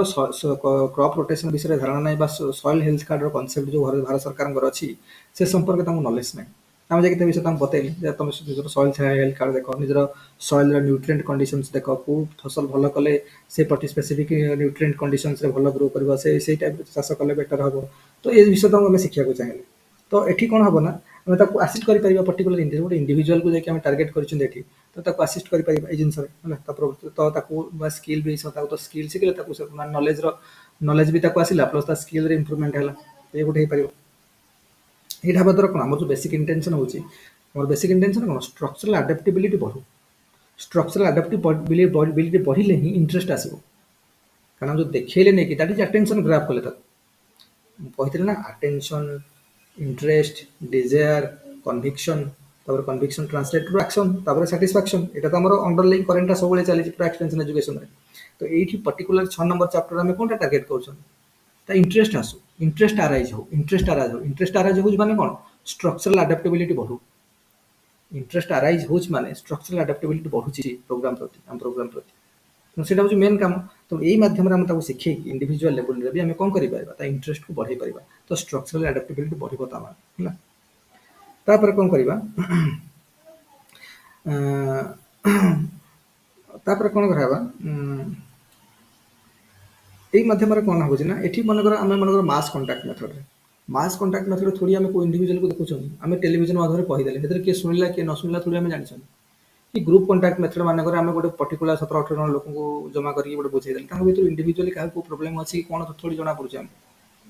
ତ ଯେପର୍ଯ୍ୟନ୍ତ ସିଏ ନ କହିବ ନା ଆମ ସହିତ ସେୟାର ନ କରିବ ଆମେ ଜାଣିପାରିବାନି କିନ୍ତୁ ଏଇ ମାଧ୍ୟମରେ ଆମେ ଯେହେତୁ ପର୍ସନାଲି ଯାଇକି ଇଣ୍ଟରାକ୍ସନ୍ କରୁଛେ ଇଣ୍ଡିଭିଜୁଆଲକୁ ତ ସେଠି ତା ବିଷୟରେ ଜାଣିପାରିବା ଯଦି ତ ଅଲଗା କଣ୍ଟାକ୍ଟ ମେଥଡ଼ରେ ମନେକର ଆଗରୁ ଆମର ମାସ୍ କଣ୍ଟାକ୍ଟ ମେଥଡ଼ରେ ଆମେ ଶିଖେଇଥିଲେ ଟେଲିଭିଜନ ମାଧ୍ୟମରେ ଲୋକଙ୍କୁ ଜଣେଇଥିଲେ ସଏଲ୍ ହେଲ୍ଥ କାର୍ଡ଼ ବିଷୟରେ ଲୋକଙ୍କୁ ଜାଣିଥିଲେ ତଥାପି ମୁଁ ସବୁ ଲୋକଙ୍କୁ ସଏଲ୍ ହେଲ୍ଥ କାର୍ଡ଼ ବିଷୟରେ ଜଣା ଅଛି ଟେଲିଭିଜନରେ ଆଡ଼ଭର୍ଟାଇଜମେଣ୍ଟ କରାହେଇଥିଲା ଯେ ମାସ୍ କଣ୍ଟାକ୍ଟ ମେଥଡ଼ କିନ୍ତୁ ସେଇଟା କ'ଣ ସବୁ ଲୋକଙ୍କୁ ଜଣା ଅଛି ହେଇପାରେନି ତେଣୁ ଯେହେତୁ କିଛି ଲୋକ ବଞ୍ଚିଯାଇଛି କାହାକୁ ଜଣା ଆୱାରନେସ୍ ହେଇନି କିନ୍ତୁ ଇଣ୍ଡିଭିଜୁଆଲ କଣ୍ଟାକ୍ଟ ମେଥଡ଼ରେ ଆମେ ପର୍ଟିକୁଲାର ଇଣ୍ଡିଭିଜୁଆଲକୁ ଟାର୍ଗେଟ୍ କରୁଛନ୍ତି ତ ଏଠି ମୋର୍ ଇଫେକ୍ଟିଭ୍ ହେବ ମାନେ ରେଡ଼ିଓରେ ଆମେ କହିଦେଉଛନ୍ତି କିଏ ଶୁଣିଲା କିଏ ନହେଲେ ନାହିଁ ଟେଲିଭିଜନ ଆମେ ଆଡ଼୍ କରିକି ଦେଖେଇ ଦେଉଛନ୍ତି କିଏ ଦେଖିଲା ନହେଲେ ନାହିଁ ବୁଝିଲେ ନା ତେଣୁ ଇଣ୍ଡିଭିଜୁଆଲି ତାକୁ ଭିଜିଟ୍ କରିକି ପର୍ସନାଲି ଭିଜିଟ୍ କରିକି ତା ସହିତ ଇଣ୍ଟରାକ୍ସନ୍ ଯାଇ କରୁଛନ୍ତି ତ ଏଇଟା ମୋର୍ ଇଫେକ୍ଟିଭ୍ ହେବ ତା ମାନେ ବୁଝିଲା କି ନାହିଁ ତେଣୁ ଏଠି କ'ଣ ଏଇଥିରେ ଷ୍ଟ୍ରକ୍ଚରାଲ୍ ଆଡାପ୍ଟିବିଲିଟି ବଢ଼ିବାର ଇଣ୍ଟେନ୍ସିଟିଟା ମ୍ୟାକ୍ସିମମ୍ ଷ୍ଟ୍ରକ୍ଚରାଲ୍ ଆଡାପ୍ଟିବିଲିଟି ବଢ଼ିବାର ଇଣ୍ଟେନ୍ସିଟିଟା ମ୍ୟାକ୍ସିମମ୍ ଏଇଥିରେ ଏଇ ଯେଉଁ ଆମର ଇଣ୍ଡିଭିଜୁଆଲ କଣ୍ଟାକ୍ଟ ମେଥଡ଼ରେ ଦେଖ ଯେତେ ପଢ଼ିବା ନଲେଜ ସେତେ ସୁପର ଫାଇନ୍ ହେବ ସମସ୍ତଙ୍କୁ ବି ବୁଝା ପଡ଼ିବନି ଥରେ ଦୁଇଥର ତିନିଥର ଯେତେବେଳେ ଆଟେମ୍ପ୍ଟ ମାନେ ପରୀକ୍ଷାରେ ପଢ଼ି ଚାଲିଥିବ ନା ସେ ଜିନିଷ ପଢ଼ିବ ସେତେ ଆର୍ଥ ତୁମେ ନିଜେ ଅନୁଭବ କରିପାରୁଥିବ ଆମେ ଆର ବର୍ଷ ପଢ଼ୁଥିଲେ ଆମକୁ ଯେତିକି ଜିନିଷ ଫିଲ୍ ହେଉଥିଲା ବର୍ତ୍ତମାନ ଆହୁରି ଥରେ ବିଗର ରେଟ୍ରେ ଆହୁରି ସୁପର ଫାଇନ୍ ହେଇକି ଜିନିଷ ବୁଝା ପଡ଼ୁଛି ଜିନିଷକୁ ଆମେ ଯେତେ ଘାଣ୍ଟିବା ଯେମିତି ଲୋକମାନେ ଓଡ଼ିଆରେ ଆମର ଗୋଟେ ନାହିଁ, ଯେତେ ଗୋଳି ମାନେ ଯେତେ ଗୋଳି କଲେ ବାଲିଆ ବାହାରିବ, ମାନେ ଯେତେ ଘାଣ୍ଟିବା ପୋଖରୀକି ନା ସେତେ ମାଛ ବାହାରିବ, ସେଇ ଟାଇପ୍ର ଜିନିଷକୁ ଯେତେ ଘାଣ୍ଟିବ ସେତେ ବେଟର ବାହାରିବ, ସେତେ କ୍ରିମ୍ଟା ସେତେ ଆସିକି ବାହାରିବ। ସେ ଅନୁସାରେ ଦେଖ ସିଲେକ୍ଟ ସେଇ ଜିନିଷ ଗତ ଥର ବି ପଢୁଥିଲେ କିନ୍ତୁ ଏତେ ଜିନିଷ ବୁଝା ପଡୁନଥିଲା, ଆ ଭିତରେ ନୂଆ ନୂଆ ପର୍ସପେକ୍ଟିଭ ଅଛି ବୋଲି ଜଣା ପଡୁନଥିଲା। ଏ ବର୍ଷ ଜଣା ପଡୁଛି ଆହୁରି। ଆଉ ଗତ ବର୍ଷ ଏଇ ଜିନିଷ ପଢୁଥିଲେ କିନ୍ତୁ ଏତେ ନୂଆ ପର୍ସପେକ୍ଟିଭ ତା ଭିତରେ ଛପିକି ଅଛି ବୋଲି ଆମକୁ ଜଣା ପଡୁନଥିଲା, କିନ୍ତୁ ଏ ବର୍ଷ ଜଣା ପଡୁଛି। ଦେଖ ତାପରେ ସିଲେକ୍ଟ ଲୋକାଲ ଲିଡର୍ସ, ଡେମନଷ୍ଟ୍ରେଟର ଅର କୋଅପରେଟର୍ସ। ଏଥିରେ ବି ଆମକୁ ଯଦି ଆମେ କରିବା, ଆମର ଇଣ୍ଟେନସନ୍ ହେଉଛି ଏଥିରେ ଇଣ୍ଡିଭିଜୁଆଲକୁ ଆମେ ଟାର୍ଗେଟ୍ କରୁଛେ। ଆଉ ଇଣ୍ଡିଭିଜୁଆଲକୁ ଟାର୍ଗେଟ୍ କରୁଛେ ମାନେ ଆମେ ମନେକର ଗୋଟେ କମ୍ୟୁନିଟିକି ଯିବା, ଇଣ୍ଡିଭିଜୁଆଲ ଟାର୍ଗେଟ୍ କେତେ ଲୋକଙ୍କୁ ବୁଝେଇବା ଯାଇକି ମୋତେ ଫାଷ୍ଟ କୁହ। ଆଜି ଗୋଟେ ଘରେ 5 ଜଣ ଅଛନ୍ତି, ତାଙ୍କୁ ଯାଇ ଇଣ୍ଡିଭିଜୁଆଲି 5 ଜଣଙ୍କୁ କହିଲେ, ପୁଣି ଆଉ ଗୋଟେ ଘରକୁ ଗଲେ ସେଠି 3 ଜଣ ଅଛନ୍ତି ତାଙ୍କୁ କହିଲେ, ଆଉ କୋଉଠି ଗଲେ ସେଠି 10 ଜଣ ଅଛନ୍ତି ତାଙ୍କୁ ପୁଣି କହିଲେ, କେମିତି ହବ? ତେଣୁ ସ୍ପେଶାଲି କୁହାଯାଉଛି ଯେ ଇଣ୍ଡିଭିଜୁଆଲ କଣ୍ଟାକ୍ଟ ମେଥଡ ମାନେ କୋଉ ଇଣ୍ଡିଭିଜୁଆଲଙ୍କୁ ଟାର୍ଗେଟ୍ କରିବା ଏଥିରେ, ମେନଲି ଲୋକାଲ ଲିଡର୍ସ ଯିଏ, ଯେ ଲୋକାଲି ସେ ଲିଡରସିପ୍ ଦେଉଛନ୍ତି ତାଙ୍କୁ ଆମେ ଟାର୍ଗେଟ୍ କଲେ, କି ଯେଉଁ ଯିଏ ଠିକ୍ ସେ ଡେମନଷ୍ଟ୍ରେଟର ଦେଇପାରିବେ, କିଏ ଏମିତି କିଏ ଜଣେ ଲୋକ ଅଛନ୍ତି ଶିକ୍ଷିତ ଲୋକ କି ଯାହାଙ୍କୁ ଟିକେ ନଲେଜ ଭଲ ଅଛି ଯେ ଡେମନଷ୍ଟ୍ରେଟ୍ କରିପାରିବେ, ତ ଆମଠୁ ଶିଖିଲା ପରେ ଅନ୍ୟ ଲୋକମାନଙ୍କୁ ଯାଇକି ଏ ବିଷୟରେ ବୁଝେଇ ପାରିବେ। ସେଇ ଟାଇପ୍ର କାହାକୁ ଚୁଜ୍ କଲେ, କି ଯେ କୋଅପରେଟର କିଏ କରୁଛନ୍ତି ଏଥିରେ, କୋଅପରେଟର ଆକ୍ଟିଭିଟିଜର କୋଅପରେଟର କିଏ ଅଛନ୍ତି, ମାନେ କୋଅପରେସନ୍ ତାଙ୍କର କାଫି ଭଲ ରହିଛି, ଏମିତି ଇଣ୍ଡିଭିଜୁଆଲଙ୍କୁ ମିଳିଲେ ତ ତାଙ୍କୁ ଯାଇକି ଶିଖେଇଲେ, କାରଣ ସେ ଜିନିଷ ଶିଖିଲେ ଅନ୍ୟ ଲୋକଙ୍କୁ ତାଙ୍କ ମାଧ୍ୟମରେ ବି ସେ ଶିଖେଇ ପାରିବେ। ତ ସେଇଟା ଆମକୁ କାହିଁକି କାଫି ଇଫେକ୍ଟିଭ, ତ ସେଇଭଳିଆ ଲୋକଙ୍କୁ ଚୁଜ୍ କରିବା କଥା ବୋଲି ଇଣ୍ଡିଭିଜୁଆଲ କଣ୍ଟାକ୍ଟ ମେଥଡରେ କୁହାଯାଉଛି। କିମ୍ବା ଇଣ୍ଡିଭିଜୁଆଲ କଣ୍ଟାକ୍ଟ ମେଥଡ ଆଉ ଗୋଟେ ଭଲ କଥା କଣ ହଉଛି ନା, ଗୁଡ୍ ପବ୍ଲିକ ରିଲେସନ୍ସ ଭଲ ହବ। ଦେଖ ଆମେ ଏଇଠି ମନେକର ଗୋଟେ ଆଜି ମାସରେ ମନେକର ଦେଖିବ, ଆମେ ଯଦି ଆଜି କେତେ ୟୁନିଭର୍ସିଟିରେ ପଢୁଛନ୍ତି, ପ୍ରଫେସରଙ୍କ ପାଖରେ ପଢିକି ଆସିଛନ୍ତି, ଥୋଡ଼ି ପ୍ରଫେସର ଆମକୁ ମନେ ରଖିଛନ୍ତି। ଆମେ ଯାଇକି ତାଙ୍କୁ ଯଦି ନ ପରିଚିତ, ସାର୍ ମୁଁ ଏଇ ବ୍ୟାଚର ଇଞ୍ଜିନିୟରିଂ ଷ୍ଟୁଡେଣ୍ଟ, ଆପଣ ଆମ ପ୍ରଫେସର ଥିଲେ, ନ କହିଲେ ସେ ଆଚ୍ଛା ଆଚ୍ଛା ଆଚ୍ଛା ଆଚ୍ଛା ଆଚ୍ଛା, ସେ ତମକୁ ଚିହ୍ନି ବି ତ ପାରୁନଥିବେ କିନ୍ତୁ ଆଚ୍ଛା ଆଚ୍ଛା ସେ ବୁଝା ପଡ଼ିଯିବ, ହଁ ମତେ ବୁଝିଲି ସେତେବେଳେ ଟିଚର ଥିଲି। ହଁ, କିନ୍ତୁ ଆମେ ଇଣ୍ଡିଭିଜୁଆଲ ତାଙ୍କୁ ଦେଖା କରିକି ତାଙ୍କ ପାଖରେ ପଢୁଛନ୍ତି, ତାଙ୍କୁ ଜାଣୁଛନ୍ତି, ତ ଆମର ପର୍ସନାଲ ରିଲେସନ ଭଲ ରହୁଛି ନା। ବୁଝୁଛ ନା? ଥୋଡ଼ା ଆମେ ଗ୍ରୁପରେ ଶିଖେଇ ଦେଲେ କି ଗୋଟେ ମାସ୍ କଣ୍ଟାକ୍ଟ କାହାକୁ ଇଣ୍ଡିଭିଜୁଆଲି ଜିନିଷ ଜାଣୁଛୁ, କାହାକୁ ଜାଣୁଛନ୍ତି ଆମେ, କିନ୍ତୁ ଇଣ୍ଡିଭିଜୁଆଲି ଭିଜିଟ୍ କରିକି ତାଙ୍କୁ ଜିନିଷ ଶିଖଉଛନ୍ତି, ତାମାନେ ଏଇଟା ଗୋଟେ ଗୁଡ୍ ପବ୍ଲିକ ରିଲେସନ୍ସ କ୍ରିଏଟ୍ କରୁଛି, ତାମାନେ ଇଣ୍ଡିଭିଜୁଆଲ କଣ୍ଟାକ୍ଟ ମେଥଡ। ଆଉ ଯୋଉ ପବ୍ଲିକ ତମେ ଜାଣିଛ human being is emotional being, ଆଉ ଯଦି ରିଲେସନ ଭଲ ହଉଛି ନା ତ ଷ୍ଟ୍ରକ୍ଚର ଆଡାପ୍ଟେବିଲିଟି ବି ବଢିବ। ଲୋକ ଯାହା ହେଲେ ଆସି ପରିଶ୍ରମ କରିକି ଆମେ ଶିଖିକି ଯାଇଛନ୍ତି, ଦେଖିବାଟା କ'ଣ ହଉଛି, ଲୋକଙ୍କର ଗୋଟେ ଅଲଗା ଟାଇପ୍ର ଆସେ, କାରଣ ଆମେ ଇମୋସନ ବି ଆମର ଗୋଟେ ଏଲିମେଣ୍ଟ ରହୁଛି ନା ଆମ ଆକ୍ଟିଭିଟିଜର। ତ ଗୋଟେ ପବ୍ଲିକ ରିଲେସନ୍ସକୁ ଷ୍ଟ୍ରେନ୍ଥେନିଂ କରୁଛି, ତାମାନେ ଏଇଟା ଇଣ୍ଡିଭିଜୁଆଲ କଣ୍ଟାକ୍ଟ ମେଥଡ। ଆଉ ଗୋଟେ ହେଲା ଏଇଟା ବି ଏଇ ମାଧ୍ୟମରେ ବି କ'ଣ ହେଉଛି ନା, ଏକ୍ସଟେନସନ ଅର୍ଗାନାଇଜେସନ ବି ଷ୍ଟ୍ରେନ୍ଥେନିଂ ହେଉଛି, और एक्सटेंशन प्रोग्राम की फैसिलिटेट करुच्ची, कारण एक्सटेंशन प्रोग्राम जो मेन उद्देश्य होची हमको सैटिस्फैक्शन दरकार। एक्सटेंशन प्रोग्राम मेन उद्देश्य होची जे अल्टीमेट जो सैटिस्फैक्शन हमको दरकार, हम जो डिजायर करछन, जो चेंज एक्टिविटीज को हम हमर लक्ष्य रही सेटा हमको मिलवा दरकार, दैट इज आवर सैटिस्फैक्शन। तुम सेटा केतेबेला हबो, सेटा केतेबेला हबो, सेटा जेतेबेला हबो जेतेबेला कंस्ट्रक्टिव एक्शन हबो। कंस्ट्रक्टिव एक्शन केतेबेला हबो, ଯେତେବେଳେ ମନରେ କନଭିକ୍ସନ ଆସିବ। ମନରେ କନଭିକ୍ସନ କେତେବେଳେ ଆସିବ, ଯେତେବେଳେ ଡେଜାयर କ୍ରିଏଟ୍ ହେବ। ଆଉ ଡେଜାयर କେତେବେଳେ କ୍ରିଏଟ୍ ହେବ, ଯେତେବେଳେ ଇଣ୍ଟରେଷ୍ଟ କ୍ରିଏଟ୍ ହେବ। ଆଉ ଇଣ୍ଟରେଷ୍ଟ କେତେବେଳେ କ୍ରିଏଟ୍ ହେବ, ଯେତେବେଳେ individual contact method interest create କରିବାରେ କାଫି ପ୍ରମୋଟ କରୁଛି। କାରଣ ଜିନିଷ ଯେହେତୁ ଷ୍ଟ୍ରକ୍ଚରାଲ ଆଡାପ୍ଟେବିଲିଟି ଏଇ ଜିନିଷରେ ବଢୁଛି, ଗୁଡ୍ ପବ୍ଲିକ ରିଲେସନ ବଢୁଛି, ଯେହେତୁ ପର୍ସନ ଟୁ ପର୍ସନ କଣ୍ଟାକ୍ଟ ରହୁଛି, ଏଇଟା ମୋର ଇଫେକ୍ଟିଭ ରହୁଛି। ତ ଇଣ୍ଟରେଷ୍ଟ ଲେଭଲକୁ ଆରାଇଜ୍ କରିବାର ପ୍ରୋବାବିଲିଟିଟା ଏଥିରେ ମ୍ୟାକ୍ସିମମ୍। ତେଣୁ ଯଦି ଇଣ୍ଟରେଷ୍ଟ ଲେଭଲ ମ୍ୟାକ୍ସିମମ୍ ହେଲା, ସେ ଅନୁସାରେ ଡେଜାयर ବି ଭଲ ହେବ। ଡେଜାयर ଭଲ ହେଲା ମାନେ କନଭିକ୍ସନ ବି ଭଲ ହେବ। କନଭିକ୍ସନ ଭଲ ହେଲା ମାନେ କନଷ୍ଟ୍ରକ୍ଟିଭ ଆକ୍ସନକୁ ଟ୍ରାନ୍ସଲେଟ୍ ହେବ, ଆଉ ଦ୍ୟାଟ୍ ୱିଲ୍ ଏନ୍ସ୍ୟୁର ସାଟିସ୍ଫାକ୍ସନ। ତା ମାନେ ଆମ ଯୋଉ ଏକ୍ସଟେନସନ ପ୍ରୋଗ୍ରାମର ଯୋଉ ଉଦ୍ଦେଶ୍ୟ ଥିଲା ଅଲ୍ଟିମେଟ୍ ସାଟିସ୍ଫାକ୍ସନ, ସେଇଟା ମିଳିବାରେ ଇଏ କାଫି ମୋମେଣ୍ଟମ୍ ଦେଉଛି, ତାମାନେ କାଫି ପ୍ରମୋସନ କରୁଛି, ତାମାନେ ବୁଝାଉଛି। ତାମାନେ ଇଣ୍ଡିଭିଜୁଆଲ କଣ୍ଟାକ୍ଟ ମେଥଡର ଏଇସବୁ ଜିନିଷକୁ କିଛିଟା ଫିଚର୍ସ ବା କେତେଟା କ୍ୟାରେକ୍ଟରିଷ୍ଟିକ୍ ହେଉଛି ଇଣ୍ଡିଭିଜୁଆଲ କଣ୍ଟାକ୍ଟ ମେଥଡର। ଦେଖିବା ଯେ ଏଥିରେ ଆଡଭାଣ୍ଟେଜେସ୍ କ'ଣ ଆଉ ଡିସଆଡଭାଣ୍ଟେଜେସ୍ କ'ଣ ହେଲା। इंडिविजुअल कॉन्टैक्ट मेथड एडवांटेजेस है, इंडिविजुअल कॉन्टैक्ट मेथड एडवांटेजेस है जे एथे हमको fast hand information external worker को माने सिचुएशन रो फास्ट हैंड इनफॉरमेशन मिल जाउची। आमे तो जनो घर को जाई तांको विषय जानछंती बा गोटे फार्म को जाई गोटे फार्मर विषय जानछंती, हमको fast hand information real information मिलुची। जेटा कदी बायस्डनेस नाही, कारण हम सुनी नांदी, को देखि नांदी बा को पढी नांदी, जिंसो जाकी महसूस करके हम आछंती, ग्राउंड लेवल रे देखिकी आछंती, बुझिला। तो सेटा गोटे जिंस। तापरे एथिरे तो कौन करुछि ना, एथिरे जे एथिरे गला माने मनकर आमे अलग मेथड्स मानक फार्म जो ग्रुप कंटाक्ट हो कि मास कंटाक्ट हो लार्ज नंबर ऑफ इंडिविजुअल सेठी बा a number of individuals are getting involve से आम इनश्योर कर पारुने जे प्रति इंडिविजुअल को जिनसर इनकलकेशन हो ना ना से ठीक से जिनस को ऑब्जर्व कर ना ना से जिनस को माने ग्रास्प कर ना से जिनसा आमको ठीक से बुझा पड़ूनी କିନ୍ତୁ ଆମେ ଇଣ୍ଡିଭିଜୁଆଲ ଜିନିଷକୁ ଯାଇକି ଟାର୍ଗେଟ କରିକି ଇଣ୍ଡିଭିଜୁଆଲ କଣ୍ଟାକ୍ଟ ମେଥଡରେ ଆମେ ଏଇ ଜିନିଷକୁ ଇନସିଓର କରିପାରିବା ଯେ ଇଣ୍ଡିଭିଜୁଆଲ ଲେଭେଲରେ ଲୋକ ଜିନିଷଟା ଠିକ୍ ସେ ଶିଖୁଛି କାରଣ ଆମେ ପର୍ସନାଲି ତାକୁ ଭିଜିଟ୍ କରିକି ଶିଖିକି ଆସିଛନ୍ତି ନା ତ ଜିନିଷଟା ସେ ପରଫେକ୍ଟଲି ଶିଖୁଛି ବା ପ୍ରପରଲି ଗ୍ରାସ୍ କରୁଛି ବା ଜିନିଷକୁ ଇନକଲକେସନ୍ ତାର ଭଲ ହେଇଛି ଏଇ ଜିନିଷ ଆମେ ଆମେ କାଫି ଜାଣିପାରିବା ସେଥିରେ ମୋର ଇଫେକ୍ଟିଭ ହେବ ଇଣ୍ଡିଭିଜୁଆଲ କଣ୍ଟାକ୍ଟ ମେଥଡରେ ହେଲା বা home method readiness to read homemaker ଯିଏ ତାର ରେଡିନେସ୍ ଟୁ ରିଡ୍ ବା ଲର୍ନକୁ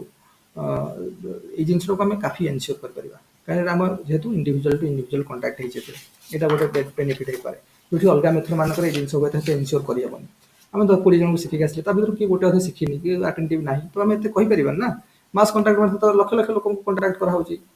ଆମେ ଟିଭି ମାଧ୍ୟମରେ ଜଣେଇଦେଲେ ଏଥିରେ କିଏ ଦେଖିଲା କିଏ ନ ଦେଖିଲା ଥୋଡ଼ି ଅଛି ଗୋଟେ ପୋଷ୍ଟର ମାରିଦେଲେ କିଏ ପଢିଲା ନ ପଢିଲା ଆମେ କାହାକୁ ଏନସିଓର କରିପାରିବା କି ତ ନାହିଁ କିନ୍ତୁ ଇଣ୍ଡିଭିଜୁଆଲ ଯେତେବେଳେ ପର୍ସନାଲି ଭିଜିଟ୍ କରିକି ଯାଇକି ଶିଖଉଛନ୍ତି ତ ଜିନିଷ କାଫି ଏନସିଓର କରିହେବ ଏଥିରେ ତାପରେ ଏଥିରେ କ'ଣ କି ମାନେ ଆଉ ଆମର ଆସେପ୍ଟାନ୍ସ ବାଇ ଏଫର୍ଟ ଇଜ୍ ହାଏ ମାନେ ଆଉଟପୁଟ୍ ଏଫିସିଏନ୍ସି ଗୁଡ଼ା କହୁଛନ୍ତି ଆଉଟପୁଟ୍ଟା କ'ଣ କେତେ ଆସେପ୍ଟାନ୍ସ ହେଇଛି କେତେ ଇନକଲକେସନ୍ ହେଇଛି କାହାର ଇଣ୍ଡିଭିଜୁଆଲର ଯାହାକୁ ଆମେ ଟାର୍ଗେଟ କରିକି ଯାଇକି ଶିଖେଇଛନ୍ତି ତାର କେତେ ଇନକଲକେସନ୍ ହେଇଛି ତାର କେତେ ଆସେପ୍ଟାନ୍ସ ହେଇଛି ସେଇଟା ଡିଭାଇଡ୍ ବାଇ ଏଫର୍ଟ କେତେ ଲାଗିଛି ଏଇ ଜିନିଷ କରିବାରେ କେତେ କେତେ ଏଫର୍ଟ ଲାଗିଛି ଏଇଥିରେ ହାଇ ରହିବ ରେସିଓଟା କାହିଁକିନା ଏଠି ଆସେପ୍ଟାନ୍ସ କାଫି ବଢ଼ିବ ଲୋକ ଜିନିଷକୁ କାଫି ଆସେପ୍ଟ କରିବେ ମାନେ ଷ୍ଟ୍ରକ୍ଚରାଲ ଆଡାପ୍ଟେବିଲିଟିର ଇଣ୍ଟେନ୍ସିଟିଟା କାଫି ଅଧିକା ଏଠି ଷ୍ଟ୍ରକ୍ଚରାଲି ଆଡାପ୍ଟେବିଲିଟିର ଇଣ୍ଟେନ୍ସିଟି କାଫି ବଢ଼େଇବ ଇଏ କାରଣ ଜିନିଷ ଲୋକମାନେ ଶିଖିବେ ଆସେପ୍ଟ କରିବେ ବହୁତ ସ୍କେଲରେ ତେଣୁ ଆସେପ୍ଟାନ୍ସ ଯେହେତୁ ବଢ଼ିଲା ଏଫର୍ଟ ତ ଆମର ଲାଗିଛି ତେଣୁ ଆସେପ୍ଟାନ୍ସ ବାଇ ଏଫର୍ଟର ଯେଉଁ ରେସିଓଟା ହାଇ ରହିବ କେଉଁଥିରେ ଇଣ୍ଡିଭିଜୁଆଲ କଣ୍ଟାକ୍ଟ ମେଥଡରେ ଅଲଗା ମେଥଡ ମାନଙ୍କ ତୁଳନାରେ ତାପରେ ଆଉ ଗୋଟେ କ'ଣ ହବ ନା ୱାର୍କର ଆଉ ଲର୍ଣ୍ଣର ଭିତରେ କ'ଣ ହବ ନା ଇଏ ଗୋଟେ କନଫିଡେନ୍ସକୁ ବିଲ୍ଡ କରିବ ଯେମିତି କହିଲୁ ପବ୍ଲିକ ରିଲେସନ୍ସକୁ ଭଲ କରୁଛି ଗୋଟେ କନଫିଡେନ୍ସ ବିଲ୍ଡ କରୁଛି ତାମାନେ ପର୍ସନାଲି ଆମେ ଘରକୁ ଯାଇକି ଭିଜିଟ୍ କରିକି ଆଉ ଆମେ ଜାଣିଥାଉ ମଣିଷ ମାନଙ୍କର ଇମୋସନାଲ ବିଙ୍ଗ ଆମେ ସବୁ ଗଲେ ମାନେ ଖାଇବା ପିଇବା ଖାଇକି ଯାଆନ୍ତୁ ଇଏ ଫିଏ ଯେଉଁ ଆମର ଗୋଟେ ଚାଲିଚଳନ ଚାଲିଛି ତ ଏ ଗୋଟେ ଗୁଡ୍ ପବ୍ଲିକ ରିଲେସନ୍ କ୍ରିଏଟ୍ କରିଦେଉଛି ମାନେ ଆମ ସୋସିଆଲ ୱାର୍ଲଡକୁ ଦେଖ ଏଗୁଡ଼ାକ ସବୁ ସୋସିଓଲୋଜିର ଯେଉଁମାନେ ଅପସନାଲ ଅଛି ନା ଏଗୁଡ଼ା ସବୁ ଏକ୍ଜାମ୍ପଲ ଦେଇକି ଲେଖି ହବ ସେଥିପାଇଁ କହୁଛି ଆମେ ଜିନିଷ ଭିତରକୁ ଯେତେ ଘାଣ୍ଟିବା ସେତେ ଫ୍ରୁଟ୍ସଟା ବାହାରିବ ଏଣ୍ଡ ପଏଣ୍ଟ କିଛି ନାହିଁ ମୁଁ ସବୁ ପଢ଼ିଦେଲି ବୋଲି ଯେଉଁଦିନ ଗୋଟେ ସିଲେକ୍ସନ ହେଇଗଲା ଇଭିନ୍ ଯାହାର ସିଲେକ୍ସନ ହେଇଯିବ ସବୁ ଜାଣିଯାଉଛି କି ବୁଝୁଛ ନା ନାହିଁ ଯେତେ ପଢୁଥିବ ସେତେ ଜାଣୁଥିବ ଯେତେ ପଢୁଥିବ ସେତେ ଜିନିଷରୁ ବାହାରୁଥିବ ସେତେ ଜିନିଷ ବାହାରୁଥିବ ହେଲା ତେଣୁ ଏକ୍ସଟେନସନ ୱାର୍କର ଆଉ ଲର୍ଣ୍ଣର ଭିତରେ ଇଏ ଗୋଟେ କ'ଣ ବହୁତ କମ୍ଫର୍ଟେବଲ ରିଲେସନ ବା ଗୋଟେ ଆମେ କହିପାରିବା ଗୋଟେ କନଫିଡେନ୍ସକୁ ବିଲ୍ଡ କରୁଛି ତାମାନେ ଆମର ଗୋଟେ କନଫିଡେନ୍ସ ଆସିଯାଉଛି ରିଲେସନ ଯେତେ ଭଲ ବନିଯାଉଛି କନଫିଡେନ୍ସ ବଢ଼ି ଆସୁଛି ତାମାନେ ବାବୁ ଆସିଥିଲେ ଶିଖେଇକି ଯାଇଛନ୍ତି ତାପରେ ଗୋଟେ ବୁଝୁଛୁ ନା ଗୋଟେ ଅଲଗା ଟାଇପ୍ର ଜିନିଷ କ୍ରିଏଟ୍ କରୁଛି ତ ଏଇଟା ଗୋଟେ ଭଲ ଆଡଭାଣ୍ଟେଜେସ୍ ରହୁଛି ତାପରେ ଏଇଟା କ'ଣ ହେଉଛି ନା ଏଇଟା ମାଧ୍ୟମରେ ବି ଏଇଟା ଯଦି ହେଉଛି ମନେକର ଆମେ ଗୋଟେ ଲୋକକୁ ଆମେ ଶିଖେଇଲେ ଇଣ୍ଡିଭିଜୁଆଲ କଣ୍ଟାକ୍ଟ ମେଥଡରେ ଗୋଟେ ଲୋକର କାଫି ଆୱାରନେସ୍ ବଢ଼ିଲା ଆସେପ୍ଟାନ୍ସ କାଫି ବଢ଼ିଲା ଗୋଟେ ଲୋକର ତ ସେ ତ ଚୁପ୍ ହେଇକି ତା ପାଖରେ ନଲେଜଟାକୁ ରଖିବନି ନା ଆମେ ଜାଣିଛେ ରୁରାଲ କମ୍ୟୁନିଟି ଏରିଆ ଇଏ ତ ସବୁ ସହରାଞ୍ଚଳ ଲୋକମାନଙ୍କ ଭଳିଆ ଏତେ ସେଲ୍ଫ ସେଣ୍ଟ୍ରିକ୍ ନୁହନ୍ତି ତ ତମ ଗୋଟେ ଜିନିଷ ତାକୁ ଶିଖିବ ମାନେ ସେଟା ପ୍ରସାର କରିଦେବେ ତାଙ୍କ ଲୋକାଲିଟିରେ ତାଙ୍କ ନେବରହୁଡରେ ଆଚ୍ଛା ମୁଁ ଏଇଟା ଶିଖିଲି ଏମିତି ହେଲା ଜଣେ ଆସିଥିଲେ ଆମକୁ ଏମିତି କହିଲେ ସେ କହିଲେ ତ ଗ୍ରାଜୁଆଲି ସେ ଜିନିଷକୁ ଲୋକଙ୍କୁ ଶିଖେଇ ଚାଲିବେ ଗୋଟେ ଏକ୍ଜାମ୍ପଲ ତମକୁ କହିବି ଅନଲାଇନ୍ ବ୍ୟାଙ୍କିଂ ସରକାର ଯେତେ ଚାହିଁଲେ ବି ଲୋକଙ୍କୁ ଶିଖେଇ ପାରିବେନି ତମେ ଯେତେ ଟିଭି ଆକ୍ଟିଭିଟିଜ୍ କରିକି ଯେତେ ନ୍ୟୁଜ୍ ପେପରରେ ପଇସା ଖର୍ଚ୍ଚ କରିକି ଲେଖିକି ତାକୁ ଫ୍ଲୋ ଚାର୍ଟ ବନେଇକି ତାକୁ ବିଭିନ୍ନ ଡ୍ରଇଂ କରିକି ଲୋକ ପାଖରେ ଲୋକ ବୁଝିବେନି କିନ୍ତୁ ଗୋଟେ ଲୋକ ଶିଖି ବୁଝିଗଲା ସେ ତା ଫ୍ୟାମିଲି ମେମ୍ବରକୁ ସମସ୍ତଙ୍କୁ ଶିଖେଇଦବ ତା ଆଖପାଖ ଲୋକଙ୍କୁ ଶିଖେଇଦବ ତାମାନେ କହିବାକୁ ଗଲେ ଇଣ୍ଡିଭିଜୁଆଲ କଣ୍ଟାକ୍ଟ ମେଥଡ ମାଧ୍ୟମରେ ଆମେ କାଫି ଇଫେକ୍ଟିଭନେସ୍ ଭଲ କରିଛନ୍ତି ନା ସେଟା କ'ଣ ଦେବ ଗ୍ରୁପ କଣ୍ଟାକ୍ଟ ମେଥଡ ଆଉ ମାସ୍ କଣ୍ଟାକ୍ଟ ମେଥଡ ଇଫେକ୍ଟିଭନେସ୍କୁ ବି ବଢ଼ାଉଛି କାରଣ ଇଏ ଏତେ ମାଧ୍ୟମରେ ଲୋକଙ୍କୁ ଆୱାରନେସ୍ କ୍ରିଏଟ୍ କରେଇଦେବ ତା ଲୋକାଲିଟିରେ ତା ଏରିଆରେ ଲୋକମାନେ ଏଇ ଜିନିଷ ପରେ ବି ଗ୍ରୁପ କଣ୍ଟାକ୍ଟ ମେଥଡ ଆମେ ଜାଣିଲେ ଯେ କାଫି ଇଣ୍ଡିଭିଜୁଆଲ କଣ୍ଟାକ୍ଟ ମେଥଡ ହେଇଗଲାଣି ଜିନିଷକୁ ବର୍ତ୍ତମାନ ଗ୍ରୁପ କଣ୍ଟାକ୍ଟ ମେଥଡକୁ କନଭର୍ଟ କର କି ବର୍ତ୍ତମାନ ମାସ୍ କଣ୍ଟାକ୍ଟ ମେଥଡରେ ଟେଲିଭିଜନ ମାଧ୍ୟମରେ ପ୍ରଚାର କର କାଫି ଲୋକଙ୍କର ଆୱାରନେସ୍ ଆସିଲାଣି ତ ଏଇଟା ଏଇ ଜିନିଷକୁ କାଫି ମୋମେଣ୍ଟମ୍ ଦେବ କାରଣ କାଫି ଲୋକ ଅଲରେଡି ଶିଖି ସାରିଛନ୍ତି ଏଇ ଜିନିଷ ବିଷୟରେ କାଫି ଆୱାରନେସ୍ ଆସିଛି ତେଣୁ ତାମାନେ କହିବାର ଉଦ୍ଦେଶ୍ୟ ହେଲା ଯେ ଇଣ୍ଡିଭିଜୁଆଲ କଣ୍ଟାକ୍ଟ ମେଥଡ ବି ଗ୍ରୁପ କଣ୍ଟାକ୍ଟ ମେଥଡ ଆଉ ମାସ୍ କଣ୍ଟାକ୍ଟ ମେଥଡ ଇଫେକ୍ଟିଭନେସ୍କୁ ବି ବଢ଼ାଇବ ଆଉ ଗୋଟେ ହେଲା ଆଉ ଗୋଟେ କ'ଣ ହେଉଛି ନା ଲିଡରସିପ୍ କ୍ୱାଲିଟି ଲୋକଙ୍କର ବଢ଼ାଇବ। ଯେଉଁମାନେ କୋପରେସନ୍ ଡେମନଷ୍ଟ୍ରେଟର ହେଲା, କୋପରେଟର୍ସ ଯେଉଁମାନେ ହେବେ, ମାନେ ଏଇ ଜିନିଷରେ ଯେଉଁମାନେ କୋପରେଟର ହେଇ କାମ କରିବେ କି ଲିଡରସିପ୍ର ଲୋକାଲ୍ ଲିଡରସିପ୍ ଦେବେ, ତାଙ୍କର ଏଇ ମାଧ୍ୟମରେ ଆମେ କାଫି ତାଙ୍କୁ ତୈୟାର କରିପାରିବା। ଲୋକାଲ୍ ଲିଡର ମାନଙ୍କୁ ଯେଉଁମାନେ ଆଗକୁ ଯାଇକି ଲିଡରସିପ୍ ଦେବେ ତାଙ୍କ କମ୍ୟୁନିଟି। ସବୁବେଳେ ତ ଏକ୍ସଟେନସନ୍ ୱାର୍କର ରହିପାରିବନି। ତ କ'ଣ ହବ ନା କମ୍ୟୁନିଟିକୁ ଜଣେ ଲିଡରସିପ୍ ଦେବେ, ସେଇଭଳିଆ ଲୋକଙ୍କୁ ଏଠି ତୈୟାର କରିହେବ, ବହୁତ ଇଫେକ୍ଟିଭଲି ତୈୟାର କରିହେବ। ଗୋଟେ ଭଲ ପବ୍ଲିକ୍ ରିଲେସନସିପ୍ ତିଆରି କରିହେବ। ତାପରେ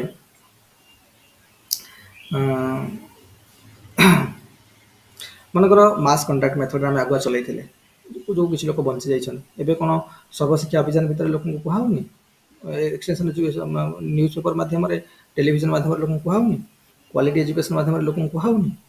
ବେଟି ପଢ଼ାଓ ବେଟି ବଚାଓ, ବେଟି ପଢ଼ାଓ କ'ଣ ବେଟି ପଢ଼ାଓ ଆଉ କ'ଣ କି ବେଟି ପଢ଼ାଓ ଆଉ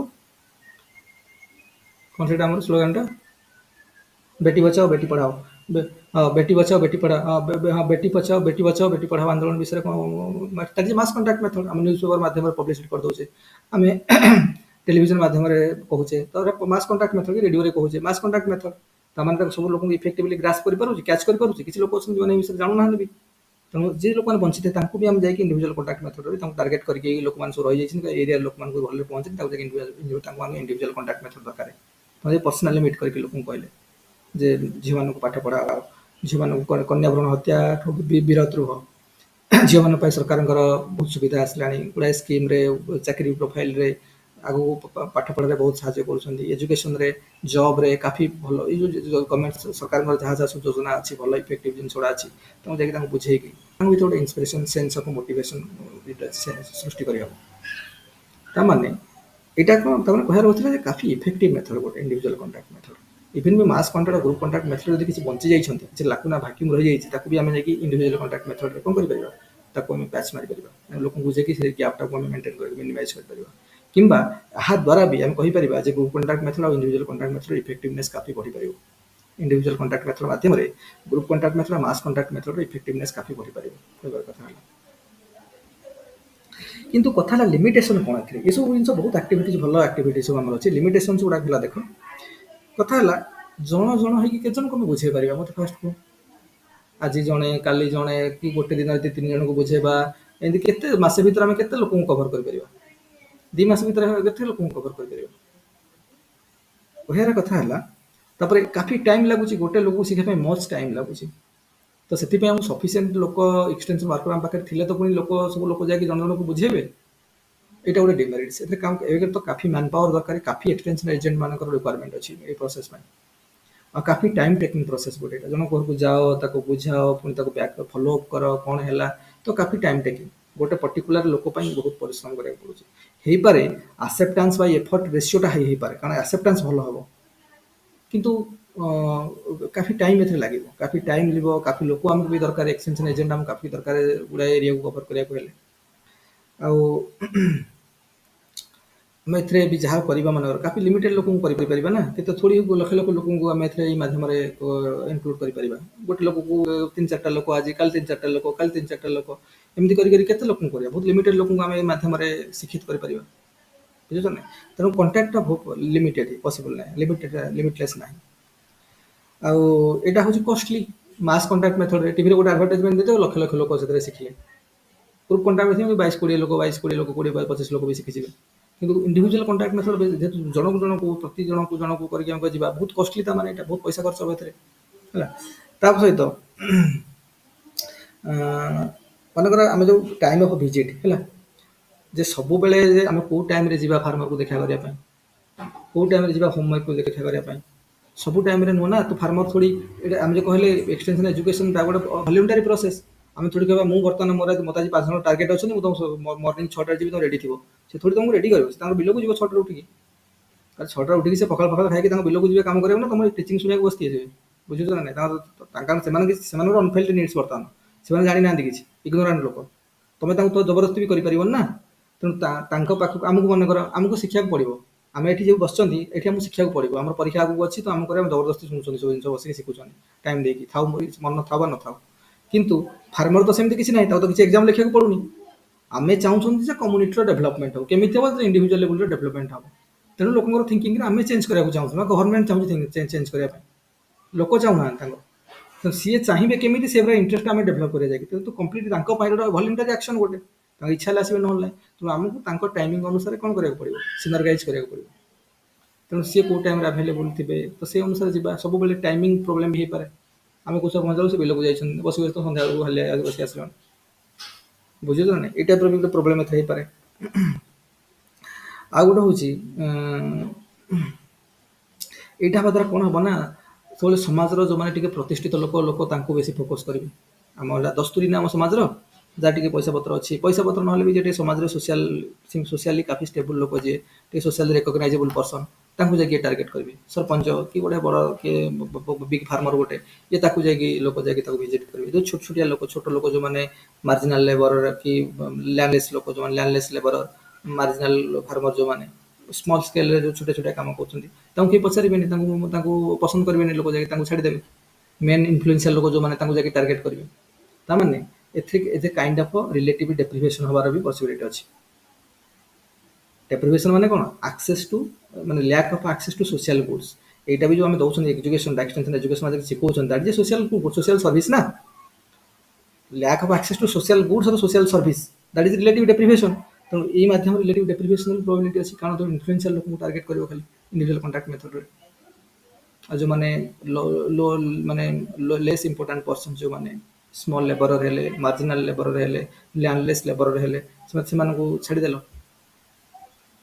ତ ଏଇଟା ଗୋଟେ ଟାଇପ୍ର କ୍ରିଏଟ୍ କରିବ these are the individual contact ମେଥଡ଼ର ଏଗୁଡ଼ା କ'ଣ ହେଇପାରେ ସବୁ ଡିମେରିଟ୍ସ ହେଇପାରେ ସବୁ ବୁଝିହେଲା ତ ଏସବୁ ଆମକୁ ପୁଣି ଆଗକୁ ଷ୍ଟାର୍ଟ କରିବା କାରଣ ଏଠି ଟାଇମ୍ ଲାଗିବ ଏଇଟା ତ ଏଇଟା ହେଉଛି 6 ନମ୍ବର ଚାପ୍ଟର ମୁଁ କହିଲି ବହୁତ ବଢ଼ିଆ ଇଏରେ ତ ଆମକୁ ମେନ୍ ହେଲା ଲେଖା ପ୍ରାକ୍ଟିସ୍ କରିବା ଏଥର ଡିସ୍କସନ୍ କୋଶ୍ଚିନ୍ ହେବ କୋଶ୍ଚିନ୍ ଡିସ୍କସନ୍ ହେଲା ବେଳକୁ କାଫି ଜିନିଷ ଆମକୁ ଲେଖିବାକୁ ପଡ଼ିବ ହ୍ୟାଣ୍ଡରେ ମୋତେ ଲେଖିକି ସବୁ କାରଣ କୋଶ୍ଚିନ୍ କିଛି ଏଇ ପ୍ରିଭିୟସ୍ର କୋଶ୍ଚିନ୍ ମୋତେ ଲେଖିକି ଦିଅ କାରଣ ପ୍ରିଭିୟସ୍ର ଏଇ କୋଶ୍ଚିନ୍ଟା ପଢ଼ୁଛି ମୁଁ ଆଉ କ'ଣଟା କୋଶ୍ଚିନ୍ ଦେବି ବୁଝୁଛ ନା ନାହିଁ ସେଇ କୋଶ୍ଚିନ୍ ତ ପଢ଼ୁଛି ମୁଁ ସେଇ କୋଶ୍ଚିନ୍ଟା ଲେଖିକି ତୁମକୁ ଦେବି ବାରମ୍ବାର ସେଇ କୋଶ୍ଚିନ୍ ପଡ଼ିବ ଏଥିରେ କିଛି କୋଶ୍ଚିନ୍ର ଭେରାଇଟି କିଛି ନାହିଁ ତେଣୁ ଆମକୁ ତୁମ ଲେଖିକି ଦେଲେ ଆମ ଲେଖାଟା କେତେ ପରଫେକ୍ଟଲି ଅଣ୍ଡରଷ୍ଟାଣ୍ଡିଙ୍ଗକୁ ରିଫ୍ଲେକ୍ଟ କରୁଛି ସେ ଜିନିଷ ଆମେ ଦେଖିବାର ଅଛି ଆମର ଅଣ୍ଡରଷ୍ଟାଣ୍ଡିଙ୍ଗ କେତେ ପରଫେକ୍ଟ ଆସିଲାଣି ଆମ ଅଣ୍ଡରଷ୍ଟାଣ୍ଡିଙ୍ଗଟା କେତେ ପରଫେକ୍ଟ ହେଲାଣି ଏଇ ଜିନିଷ ଜଣାପଡ଼ିବ ହେଲା ତ ଗ୍ରାଜୁଆଲି ସେଇ ଜିନିଷଟା ହେବ ମୋତେ ଏଇଟା ଲେଖିକି ଦେବ ଆଜି ଆମେ ପଢ଼ିଲେ ଇଣ୍ଡିଭିଜୁଆଲ କଣ୍ଟାକ୍ଟ ମେଥଡ଼ ଯାଏ ପୁଣି କାଲିଠୁ ନେକ୍ସଟ କ୍ଲାସ୍ ପୁଣି ଷ୍ଟାର୍ଟ କରିବା ହେଲା ହଉ ତାହେଲେ ୱାଇଣ୍ଡ ଅପ୍ କରିବା କୁହ ଆଉ କ'ଣ ପଚାରିବାର ଅଛି କି